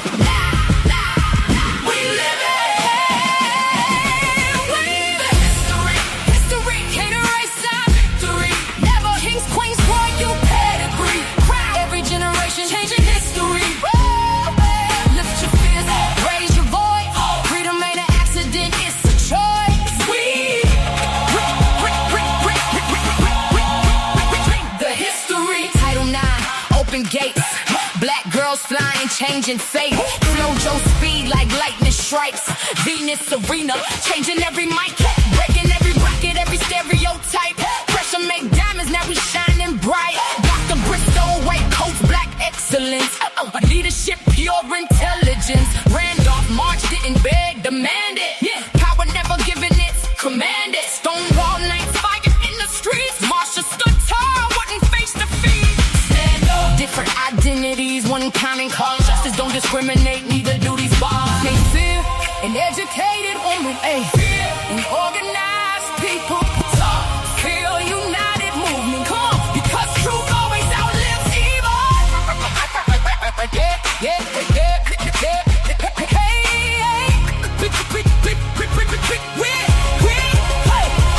Africa calling, Caribbean flames. Freedom ain't geography, it's breaking chains. Mozambique rising, colonizers falling. Every freedom fighter still here, I'm calling. Madagascar, South Africa, some Mandela dream. Now the whole world knew. Barefoot runner, Olympic gold. Couldn't chain greatness, couldn't buy that soul. You sang fast, Richards. Every black champion can work more than gold. WW won World War, still ignore. I came back home, started every war against oppression, against fear, against lies. Now our voices touch the skies. Real dope, they can censor books, but not the people. Hide our names, but not the sequel. Every child, every elder, every mother, every teacher, every freedom preacher, we are the history, not your version.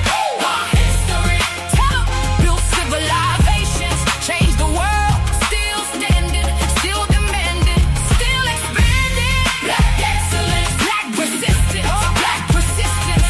Every single, dingle, dingle, dingle, dingle, dingle. The history ain't behind us, it's inside us, inside us. If they erase one page, we'll write 10 more. If they close one door, we'll build 10 more. Hey, this ain't just remembrance, this is recruitment for the next generation. Let's go! Wait up, wait up, wait. The history.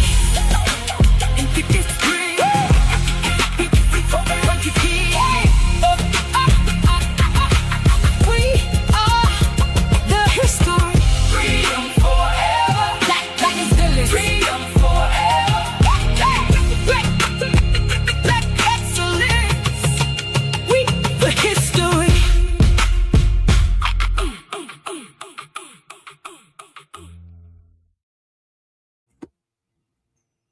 Well, hello everyone. This is Mama Warrior, DD Box, just coming in to say hello and tell you how much I have enjoyed this live.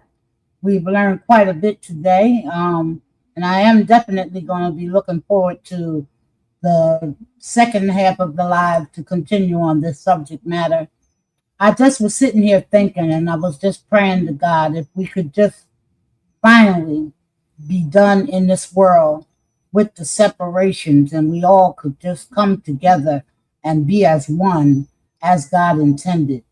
But I guess we got a little ways to go, because every time we turn around, there is something where there is separation or there is some kind of strife between the races. And it's like, it's so crazy. And I just pray to God that one day we all can walk together as Black people, as one, and be done with all this separation and what have you, and what's going on amongst our own race. And I just want to wish everyone a blessed day and want everyone to be blessed, and just wanted to say hello. I've been listening to the live. This has been a great live, and I just wanted to say hello and say that, and let's all pray that we all can come together and be as one. Thank you, Mama, for that. I appreciate that. And sometimes we have to do some housekeeping amongst ourselves, but really the grand scheme of things, we want to be one when it comes to all of us as a people, and that is the human race. That is the only race, honestly. But sometimes we gotta deal with our stuff amongst ourselves, y'all. We really do. But like I said, we will be putting together a piece and a live where we come and discuss a little bit more of the conversation we had previously. Anyway, yeah, thank you so much for coming in.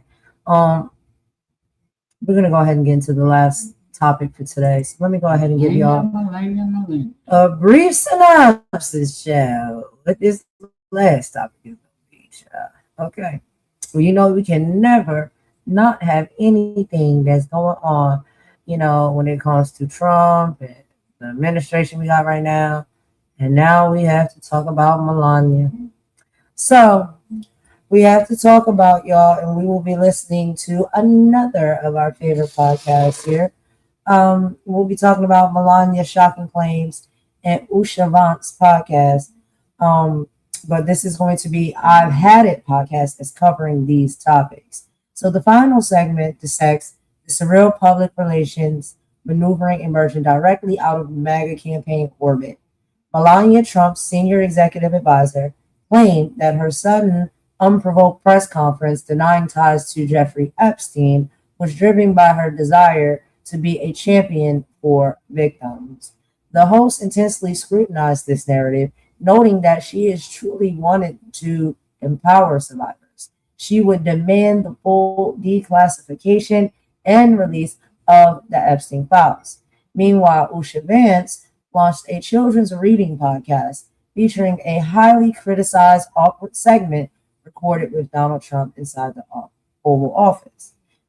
During the clip, Trump openly admits that he only read his newspaper when the articles are written about himself, and complains that he hasn't worn a bathing suit in years because he doesn't know if he looks good in one. Child. I cannot with all of these things. Anyway, the segment touches on recent reports that Trump is actively weighing potential future clemency or a pardon for Sean Diddy Combs. Can y'all believe that? What do you know about this? Have you heard about this? Anyway, hey, so, child, before we get into the final video and topic for this live, do you have any feelings, thoughts, or opinions? And Mama Warrior popped in for a bit. She had a bit of free time, so go ahead, Mama. I just vomited in my own mouth when you said Trump and bathing suit. I can't. I'm nauseous. She said, I'm nauseated. I Girl, don't want to see it. I don't want to know nothing about it. I can't speak. I can't even speak after you said the word Trump and bathing suit. And that's all I got. Well, watch the video. What you got, Mama Warrior? I don't want to see it. She don't want to know. I don't want to see it. We don't want to know. I can't see it in my head. Oh my God, I need therapy. Child, remember Kevin Hart talking about no.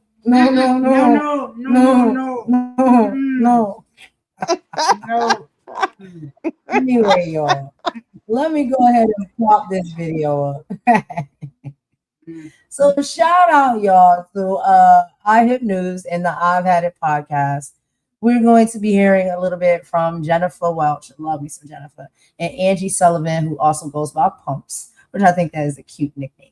And we love their podcast, and I love when those two are together because shout out, give me life. They say all of the things that I really want to say. I'm telling you. So let's go ahead and listen to a bit of them. And child, the way they talk about Trump, I'll be on the floor. But they tell no lies. They tell no lies.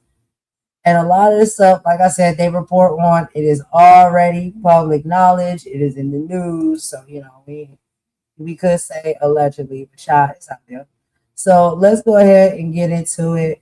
Per usual, we will meet y'all in the chat. We're only going to play a tiny bit of this, y'all, and then we're going to have to wrap it up after commentary break and final thoughts. Thank y'all so much for rocking with us again, and let's get into it. Remember when Melania Trump gave her unprovoked denial that she didn't have anything to do with Jeffrey Epstein? Like, nobody asked for the speech. Nobody was even thinking about her. And then she has all of a sudden this press conference. It was weird as shit. Well, it's getting even weirder. Pop this up. Melania Trump's most trusted advisor says the First Lady frantically denied any ties to Jeffrey Epstein in a surprise April address because she wanted to be a, quote, champion for the victims. Mark Beckman, the First Lady's senior executive advisor, told Politico in a report published Friday that Trump's decision to spontaneously reject any connection to the infamous sex criminal was less about her and more about empowering Epstein's victims. Okay. I'm at the stage in this where it's so, the lies have gotten so terrible. Like, who believes this? Who actually believes this? I think Melania probably does. Yeah, right. And the person who said that, because you have to live in a world where, like, you know how pathological liars lie so much they start to believe their lies. Yeah. I think, is that where they are? I mean, this is just the fact that they're even talking about, like, shut up. Your former best friend, Amanda Ungaro, came out and said you were a hooker that came here on an Epstein visa. I'm sorry, I meant an Einstein visa. Like,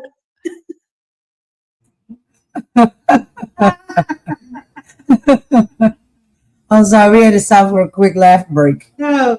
We'll add that in. We'll add in a laugh break. Oh, Now, yo, Jennifer. Sorry, Melania and Einstein, the two words together. That's got to be a joke. I'm laughing when she said she is a complete hooker. Oh, she don't mince her words. Yeah, you were a hooker who came on an Einstein visa. The man who did the theory of relativity and a hooker. She got a visa. What was she? No, I'm not going to say what she excelled in. I'm not. Yeah, we ain't even heard the worst of it. Hold on, let's get my stomach hurt already. Yo, Jennifer be going in for They real. be going in, I like them. All right, come on, let's go. all of the reason she came out is and said this is because Amanda Ungaro said she was a part of the Jeffrey Epstein sex trade, which I'm going to say this, I cannot stand Melania. I think she's an evil twat of the highest order, but I'm not inhumane. Like if she was 18, 19 years old, recruited from Eastern Europe, and then she ends up married to Donald Trump. And, there's so much inhumanity and victimization about the whole Epstein thing. And to find out allegedly that Melania may have been a victim that then was passed up to Trump. That's why she came out and gave the speech. Well, because that was right before Amanda Ungaro was set to release the evidence that she had or her testimony. But let me just say this.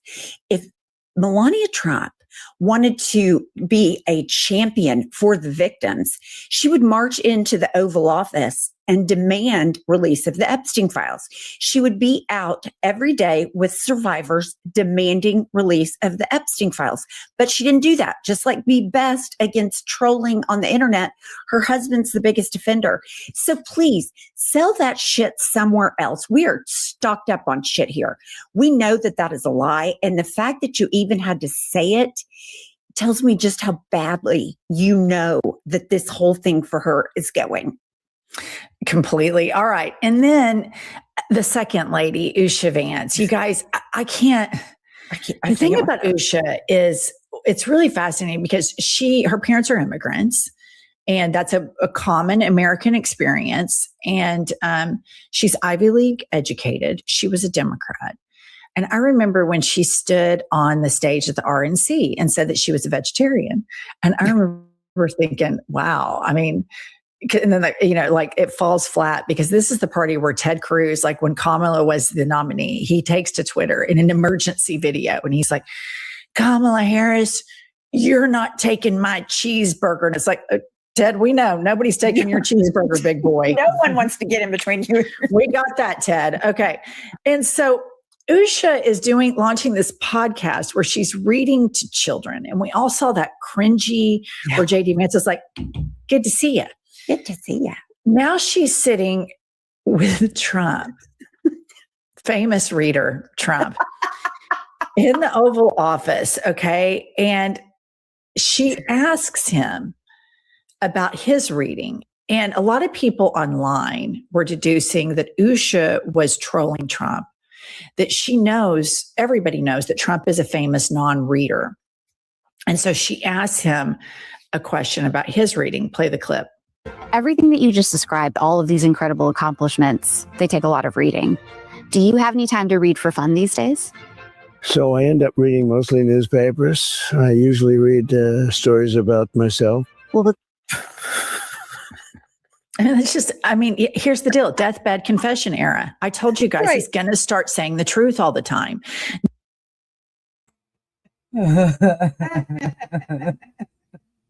Y'all will not believe.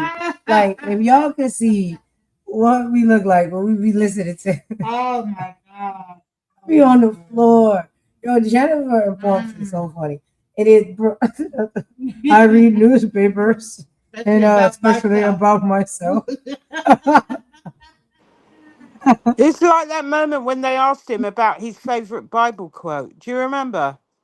Yeah. Oh, there are many of them. Which book do you like? Both of them. Both of them. Both of them. The man is a whole comedy show alone. You cannot make this stuff up. And it be so serious when he said, well, you know, I read newspapers, especially articles about myself. What? Mainly written by myself. Right. That part. Child, I cannot.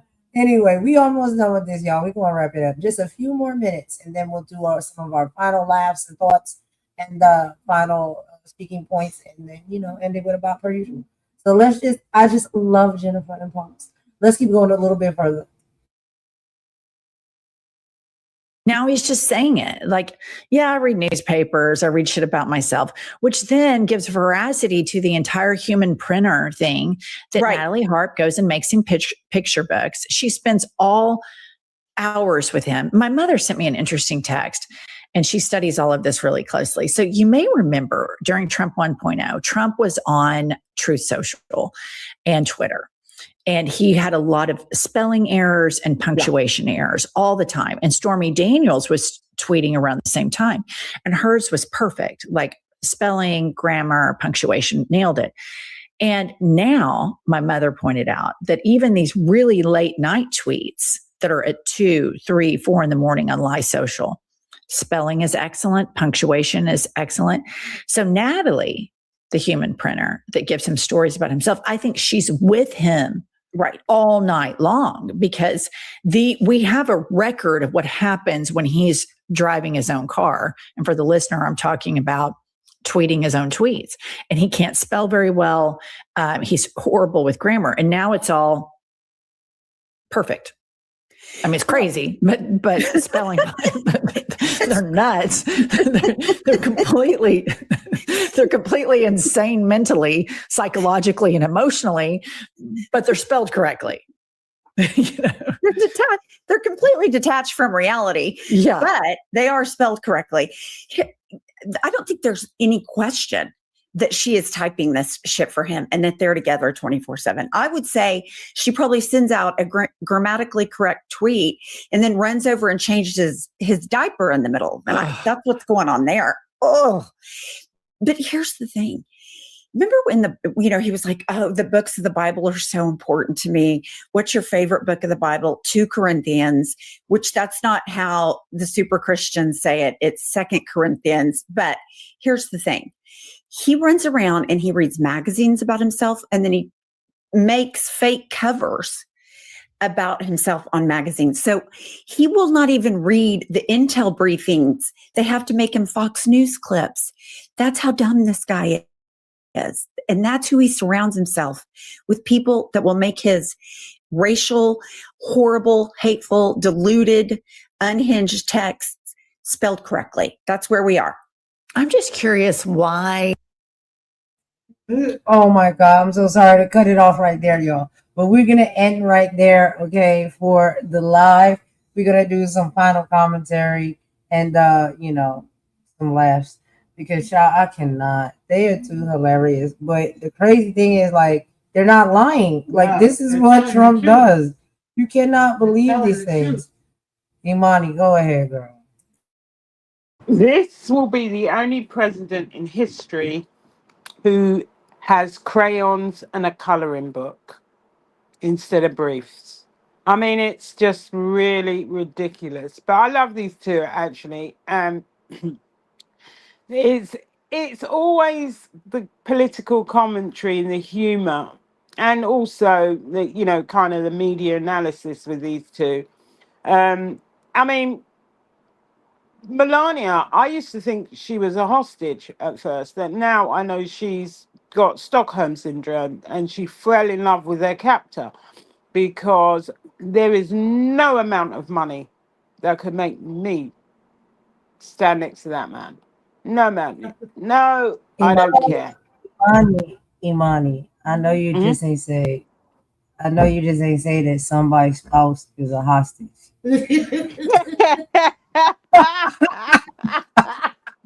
You know it makes sense.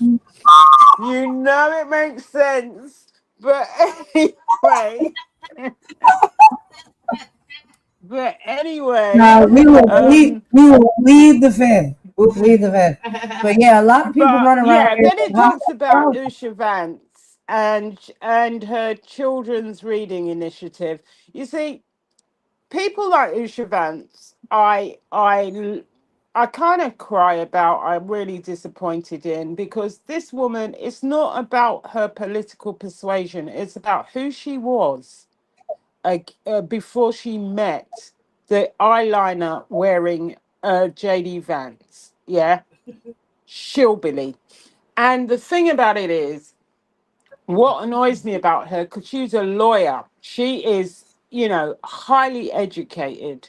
And I can tell you, she's not the only one who would become a vegetarian. If I was married to Vance, I'd be a vegetarian all day, every day for any kind of meat. I'm not even joking about that one.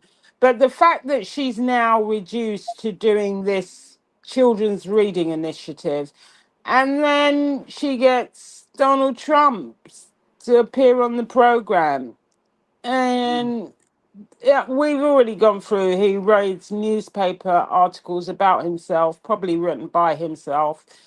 I've still got that horrible bathing suit vision that you said earlier.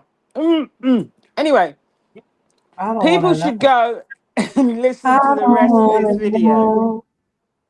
If you swimming in a bathing suit, keep it on the low. 'Cause I don't want to know. I'm rocking I don't want backwards to see and it. forwards. The trauma of thinking about that. I can't unsee it. No, to be quite honest with you, the latter portion of this the video, and people should go over and watch. I've had it. They've got some great discussions. They have some where they're just doing some commentary. They have guests on and do interviews. It's basically they're looking at the future of the Republican Party as it is because when Daddy Clown eventually Trump. moves on to do that golf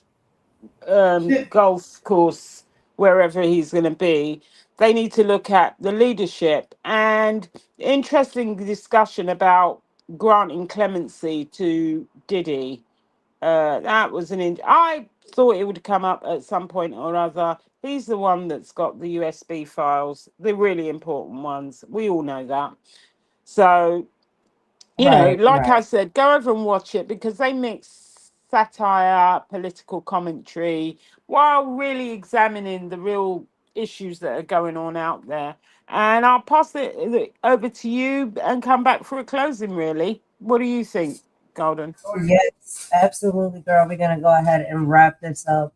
And as far as these talks around Trump, Melania, the Epstein files, there are some laughable moments when it comes to those individuals, but that actual case is not a laughable moment at all. So I never want you guys to think that we're laughing.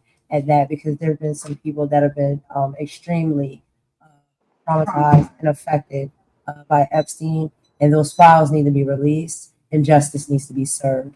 So that's always what we stand on over here when it comes to that. But these laughable characters or caricatures that they have propped up in front of us to be somebody, that's what we laugh at. And as you can clearly see, Jennifer and Pumps, child, they do it for us. We ain't even got to do the comedy. They do it. Child, they didn't hold nothing back. But we love it. So shout out to Jennifer and Pumps over on the iHip Network and the iPad podcast. If you guys have not checked out their YouTube platform, you really should. They're hilarious. And they talk about all kinds of things, particularly politics and Trump, but other things as well. I hope you guys really enjoyed this live today. We did talk about a plethora of things. And, to end it, I do have, my final statement. I'll go ahead and make those. And then I believe Imani has some of her own. And per usual, y'all, we'll end it with a few bobs. But I did want to go ahead and just say this real quick. Go ahead. Yeah, mine's very quick, very short, very sweet today. God bless Yeah, you all. And Imani goes first because it's later for her in the UK than it is for me. So, Imani, you do your final thoughts first, and then I'll do mine after. Go ahead. Yeah, I'm just going to say a quick goodbye. Something's just cropped up here. God bless you all. Stay safe, stay informed, stay inspired, and remember the world changes when ordinary people decide to do extraordinary things consistently. Have a wonderful day, afternoon, evening, wherever you are in the world. And I'll see you on the next show. And thank you guys for joining us. And I've got to go. And Golden, call me when you can. All right, babe. Okay, have a good rest of the evening. Imani's out. Bye. And I'm gonna give some final thoughts and words here, y'all. We're wrapping up the live right now. It has been almost 4 hours, so thank you everybody for rocking with us and coming to visit us. What's up, Star Girl? I know you was over there live too. I was trying to pop in and out, of your live, and then I had to do this one and stuff like that. But so many great channels always are doing great content, and sometimes we all live at the same time, and that kind of sucks. But we look out for one another when we can. We popping in, we popping out. So thank you all so much for the support. I really appreciate it. And I hope you enjoyed the show. But I want to just go ahead and give y'all a few of my final talking points and whatnot when it comes to overall what we talked about on today's live. So we talked about the Essence Fest of 2026. Excuse me, because I'll tell you I'm getting sick. So my voice is going in and out. But we like to say God bless to New Orleans. We love the city. We love the food. I love me some food from the New Orleans. And we love seeing our people shine. But Saturday night, Mother Nature and local power grids decide to join forces and cut everything down. A whole transmitter underground on Bourbon Street blew up and suddenly peaked Saturday night, 4th of July weekend. It went into a pitch black. And this had a lot of effect on the Essence festival, y'all. Okay. Now, excuse me, I'm so sorry. But yeah. And so people flew across the country, put on their finest custom tailored linen outfits, did their hair to perfection, stepped up to the convention center for BeautyCon, and got held hostage in a crowd control for hours inside the independent Black-owned vendors. The small businesses who invested their life savings, paid for flights, and bought banners to be there were looking at empty aisles. People were literally crying because they spent all of their coin on a hotel room, and the only thing they could successfully buy was a $15 cup of lemonade. It was nasty work. However, y'all, now where the internet took a wrong turn, and we need to, review back on that. Because the corporate management of Sundial Media Group had a massive operational breakdown, leaving the convention center short on its bills and local vendors waiting over $1 million. The internet comment section did what it always does. It started looking for a scapegoat. Factions online, throwing around words like tethers, weaponizing heavy toxic xenophobia against our continental African brothers and sisters just because the festival's billionaire owner is Liberian born. So, at the end of the day, when you look past the corporate titropes and the target sponsors, DI trauma, you see real heartbeats of the festival. You see our lifelong residents who remember watching Prince and Luther Vandross on that stage. You see legendary sisterhood, people holding spaces for panels, networking, and uplifting one another in their businesses. Essence Fest, we know, is very, very serious to a lot of people. It is historical, and it's basically, excuse me, it's basically the pillar of a lot of the Black American community. But things sometimes they go awry.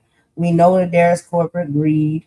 We know that people are going to think about self first and not necessarily care how things turn out. But it is what it is, y'all.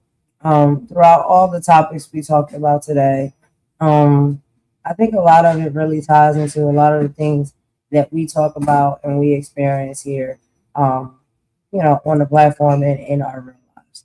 And so that's why I like to do these type of lives and, talk about these type of topics, because it goes to show y'all, when we say these things and experience these things, we are not making it. Like, it is a thing. They're happening outside of YouTube, in the real world, other engagements and places and spaces all over. And we're going to have some great content coming up to talk about some more deeper things as well, because we kind of segue into one of those conversations when it comes to the xenophobia, racism, and this prejudice that we're seeing not just on these platforms, but an uptick of that within our communities and in our countries. So that's about all I got for that, y'all. Stop laughing at me, girl. I'm telling you, I'm getting sick. So my voice, I keep having to clear my throat. But I'm sorry, y'all, to keep having to clear my throat. But yeah, that is literally all I got on this live, y'all. I'm gonna end it out with a few bops per usual, and we will be back tomorrow with another live. But we gotta do the political updates, and we'll have a few more things to talk about. But for everybody who joined, whether you was in the chat, or you was just in the cut, and you took your time out of your day to come over here and spend with us and listen to our platform and what we had to talk about, we appreciate that. We thank you for coming, and we welcome you to always come back. We have love for everyone. I hope that's very clear. We will continue to show that with our actions, and how we present ourselves. And you'll see, the ones who are the real ones. But anyway, let me go ahead and end this off with a bop, and I'm gonna talk to y'all, a lot of y'all closer, yeah. But everybody else, when we come back for the live tomorrow, I'll see y'all there if you wish to join us. All right, y'all. Golden, Imani, and Mama Warrior out. I gotta go get some tea. All right, y'all. Bye.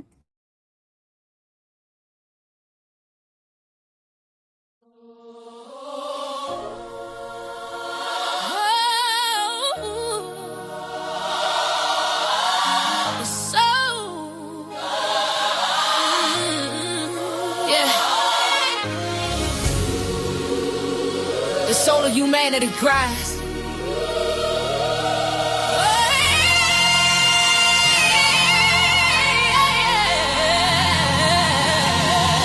A roof above, a shelter from the storm, a gentle hand to keep a spirit warm, a plate of food, a mind that's free to learn, a simple peace, a righteous wage to earn. That's right. These are the needs to bedrock and the base, the sacred ground of the whole human race. But the screen is screaming, selling something cheap, while the real world babies cry themselves to sleep. Can't ignore it.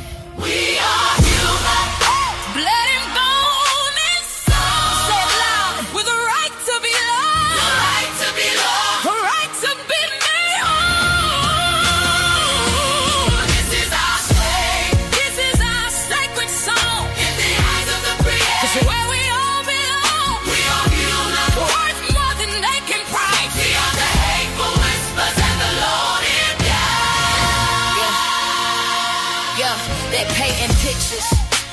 twisted and unreal. Teaching our children how they ought to feel. All that value's in the label on your shoes. Or the filtered life you desperately choose. They magnify the hate, they celebrate the greed, and platter poison to suffocate your weed. We gotta reach our children, pull them from the glow and show them a beauty that the media don't know. Let them know. They'll take the vision, the mission of the television, spitting division, a mental prison. Got the youth chasing life, addicted to the feed, ignoring the hunger, the fundamental need. Nigga love your vitals on the digital stage, putting the picture artists in a ritual cave. Now here to break the cycle, gotta cut the cord. The real world is powerful, mightier than the source. We teach them about their history, teach them about their grace, teach them about the power in every single face. Let's go. We are human. Loud and loud and sound. Yeah, everyone. Let our right to be loud. Let the right to be led. Our right to be made whole. This is our story. This is our sacred song. In the eyes of the creation, there they all belong. We are human. Work more than they can prize. We are the able whispers in the lonely dark. You will build a world where every voice is heard. Every single one, from the suburbs to the bird. Love is not a whisper, but a mighty thundering word. A word of action, breaking leather chain. A word of power, washing out the pain. It ain't a feeling, it's a verb. It's what you do for me, for them, for us, for you. Cause they just a track, just a call to action. For every mother, father, every single fraction of the community holding it down on the ground. Time to get loud, make a revolutionary sound. Look your child in the eye, I tell her if they mad. I tell them their spirit, something that don't lie can shine. I tell them knowledge is the weapon, love is the shield, and the truth is the harvest. We gonna grow in this field, yeah. We are human. Oh yes, we are. Teach for children. Teach for truth. Preach where you let the rules in the fruit. We are human. All right to live. Right to live. Teach the truth. Preach where you let the rules in the fruit. We are human. Sing the song. On this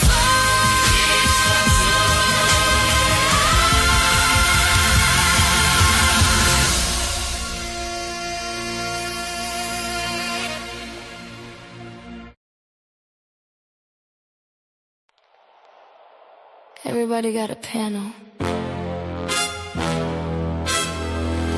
Everybody got a problem. Let's talk about it. Why everybody beefing? Nobody believing. Everybody scheming. Everybody streaming. Started as a work, now the whole thing bleeding. Fake friends switch sides every season. New face, new team, new lie every evening. Everybody hungry for the clicks and the reasons. Views up, drama get the views up. Look, everybody suddenly a journalist now. Microphone tough with the filters and cloud. They don't even know what the culture about. Just smell a little smoke, then it rain in the house. Boxing sector looking WWE. Fake press conference and reality TV. Started with a live stream, now they selling PPV. Best friends yesterday, now they scream RIP. Cat ding, ding, ding. Another fake rivalry. Cameraman zoom while they build hostility. Comments get toxic, ego get slippery. Now the work turn real and destroy the chemistry. Used to throw punches in the ring for sport. Now they throw friends under buses for support. Everybody got receipts and folders and reports. Whole sector acting like spiritual court. Site TC spilling all over timelines. Screenshots, leak calls, everybody prime time. No context, just captions and headlines. So get traded for algorithm deadlines. And I ain't saying everybody fake, but let's be honest, peace don't pay. Or we worked it out, get ignored all day, but I exposed him, get 100K. Why everybody beefing? Nobody believing. Everybody scheming, everybody streaming. Started as a work, now the whole thing bleeding. Fake friends switch sides every season, switch sides. New face, new tea, new lie every evening. Everybody hungry for the clicks and the reasons.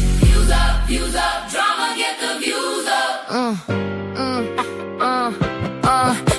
Algorithm hunters lurking in the dark, jumping in beef just to build up a spark. Never put work in, never had heart. Now they commentary kings from a Walmart cart. Everybody got an inside source now. Everybody got a truth exposed now. Soon as the views dip low, somehow they manufacture anger just to go fire, bro. It's a circus with ring lights. People losing real friends over click bites. Whole panel screen fights every midnight. Then they text backstage like, you good, right? Girl, bye. But the fans can't tell where the script ends. Creators crash out just to trend again. You can see the pain underneath the grin. Souls exhausted, but they live stream again. How many friendships gotta die for content? How many people gotta bleed for engagement?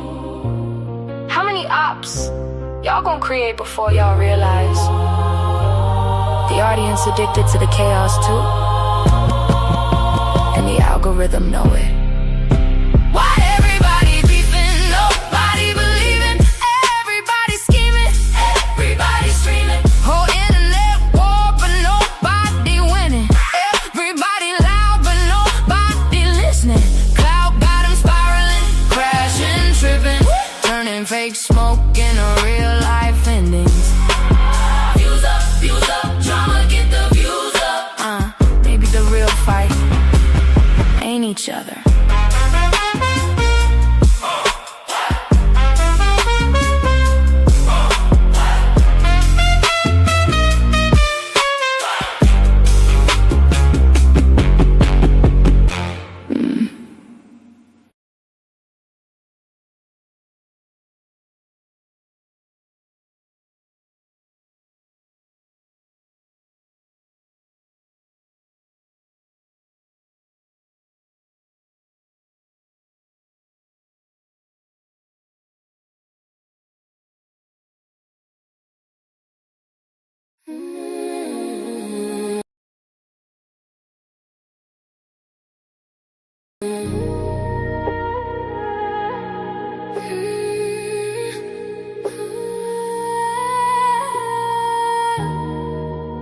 They don't know her like I do.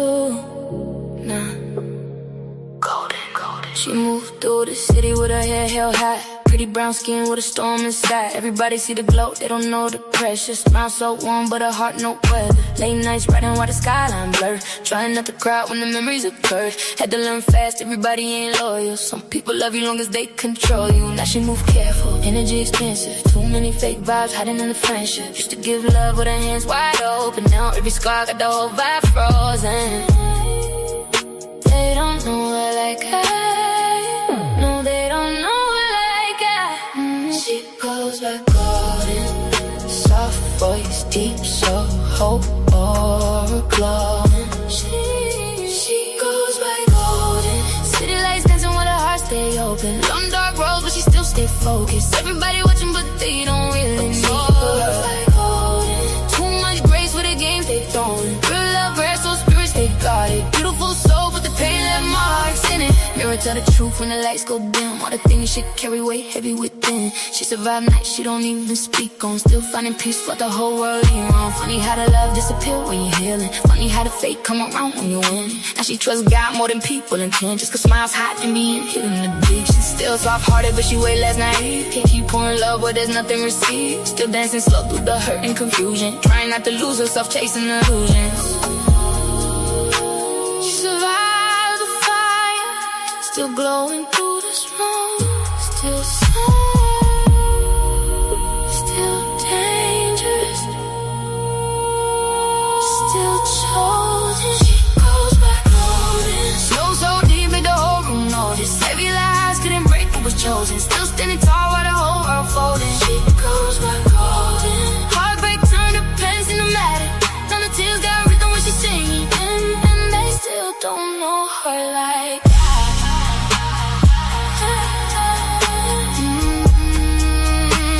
They still don't know her like that.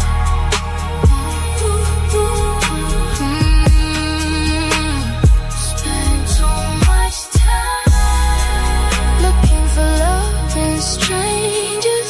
Spend too much time. Spend too much time letting outside voices shake the mirror.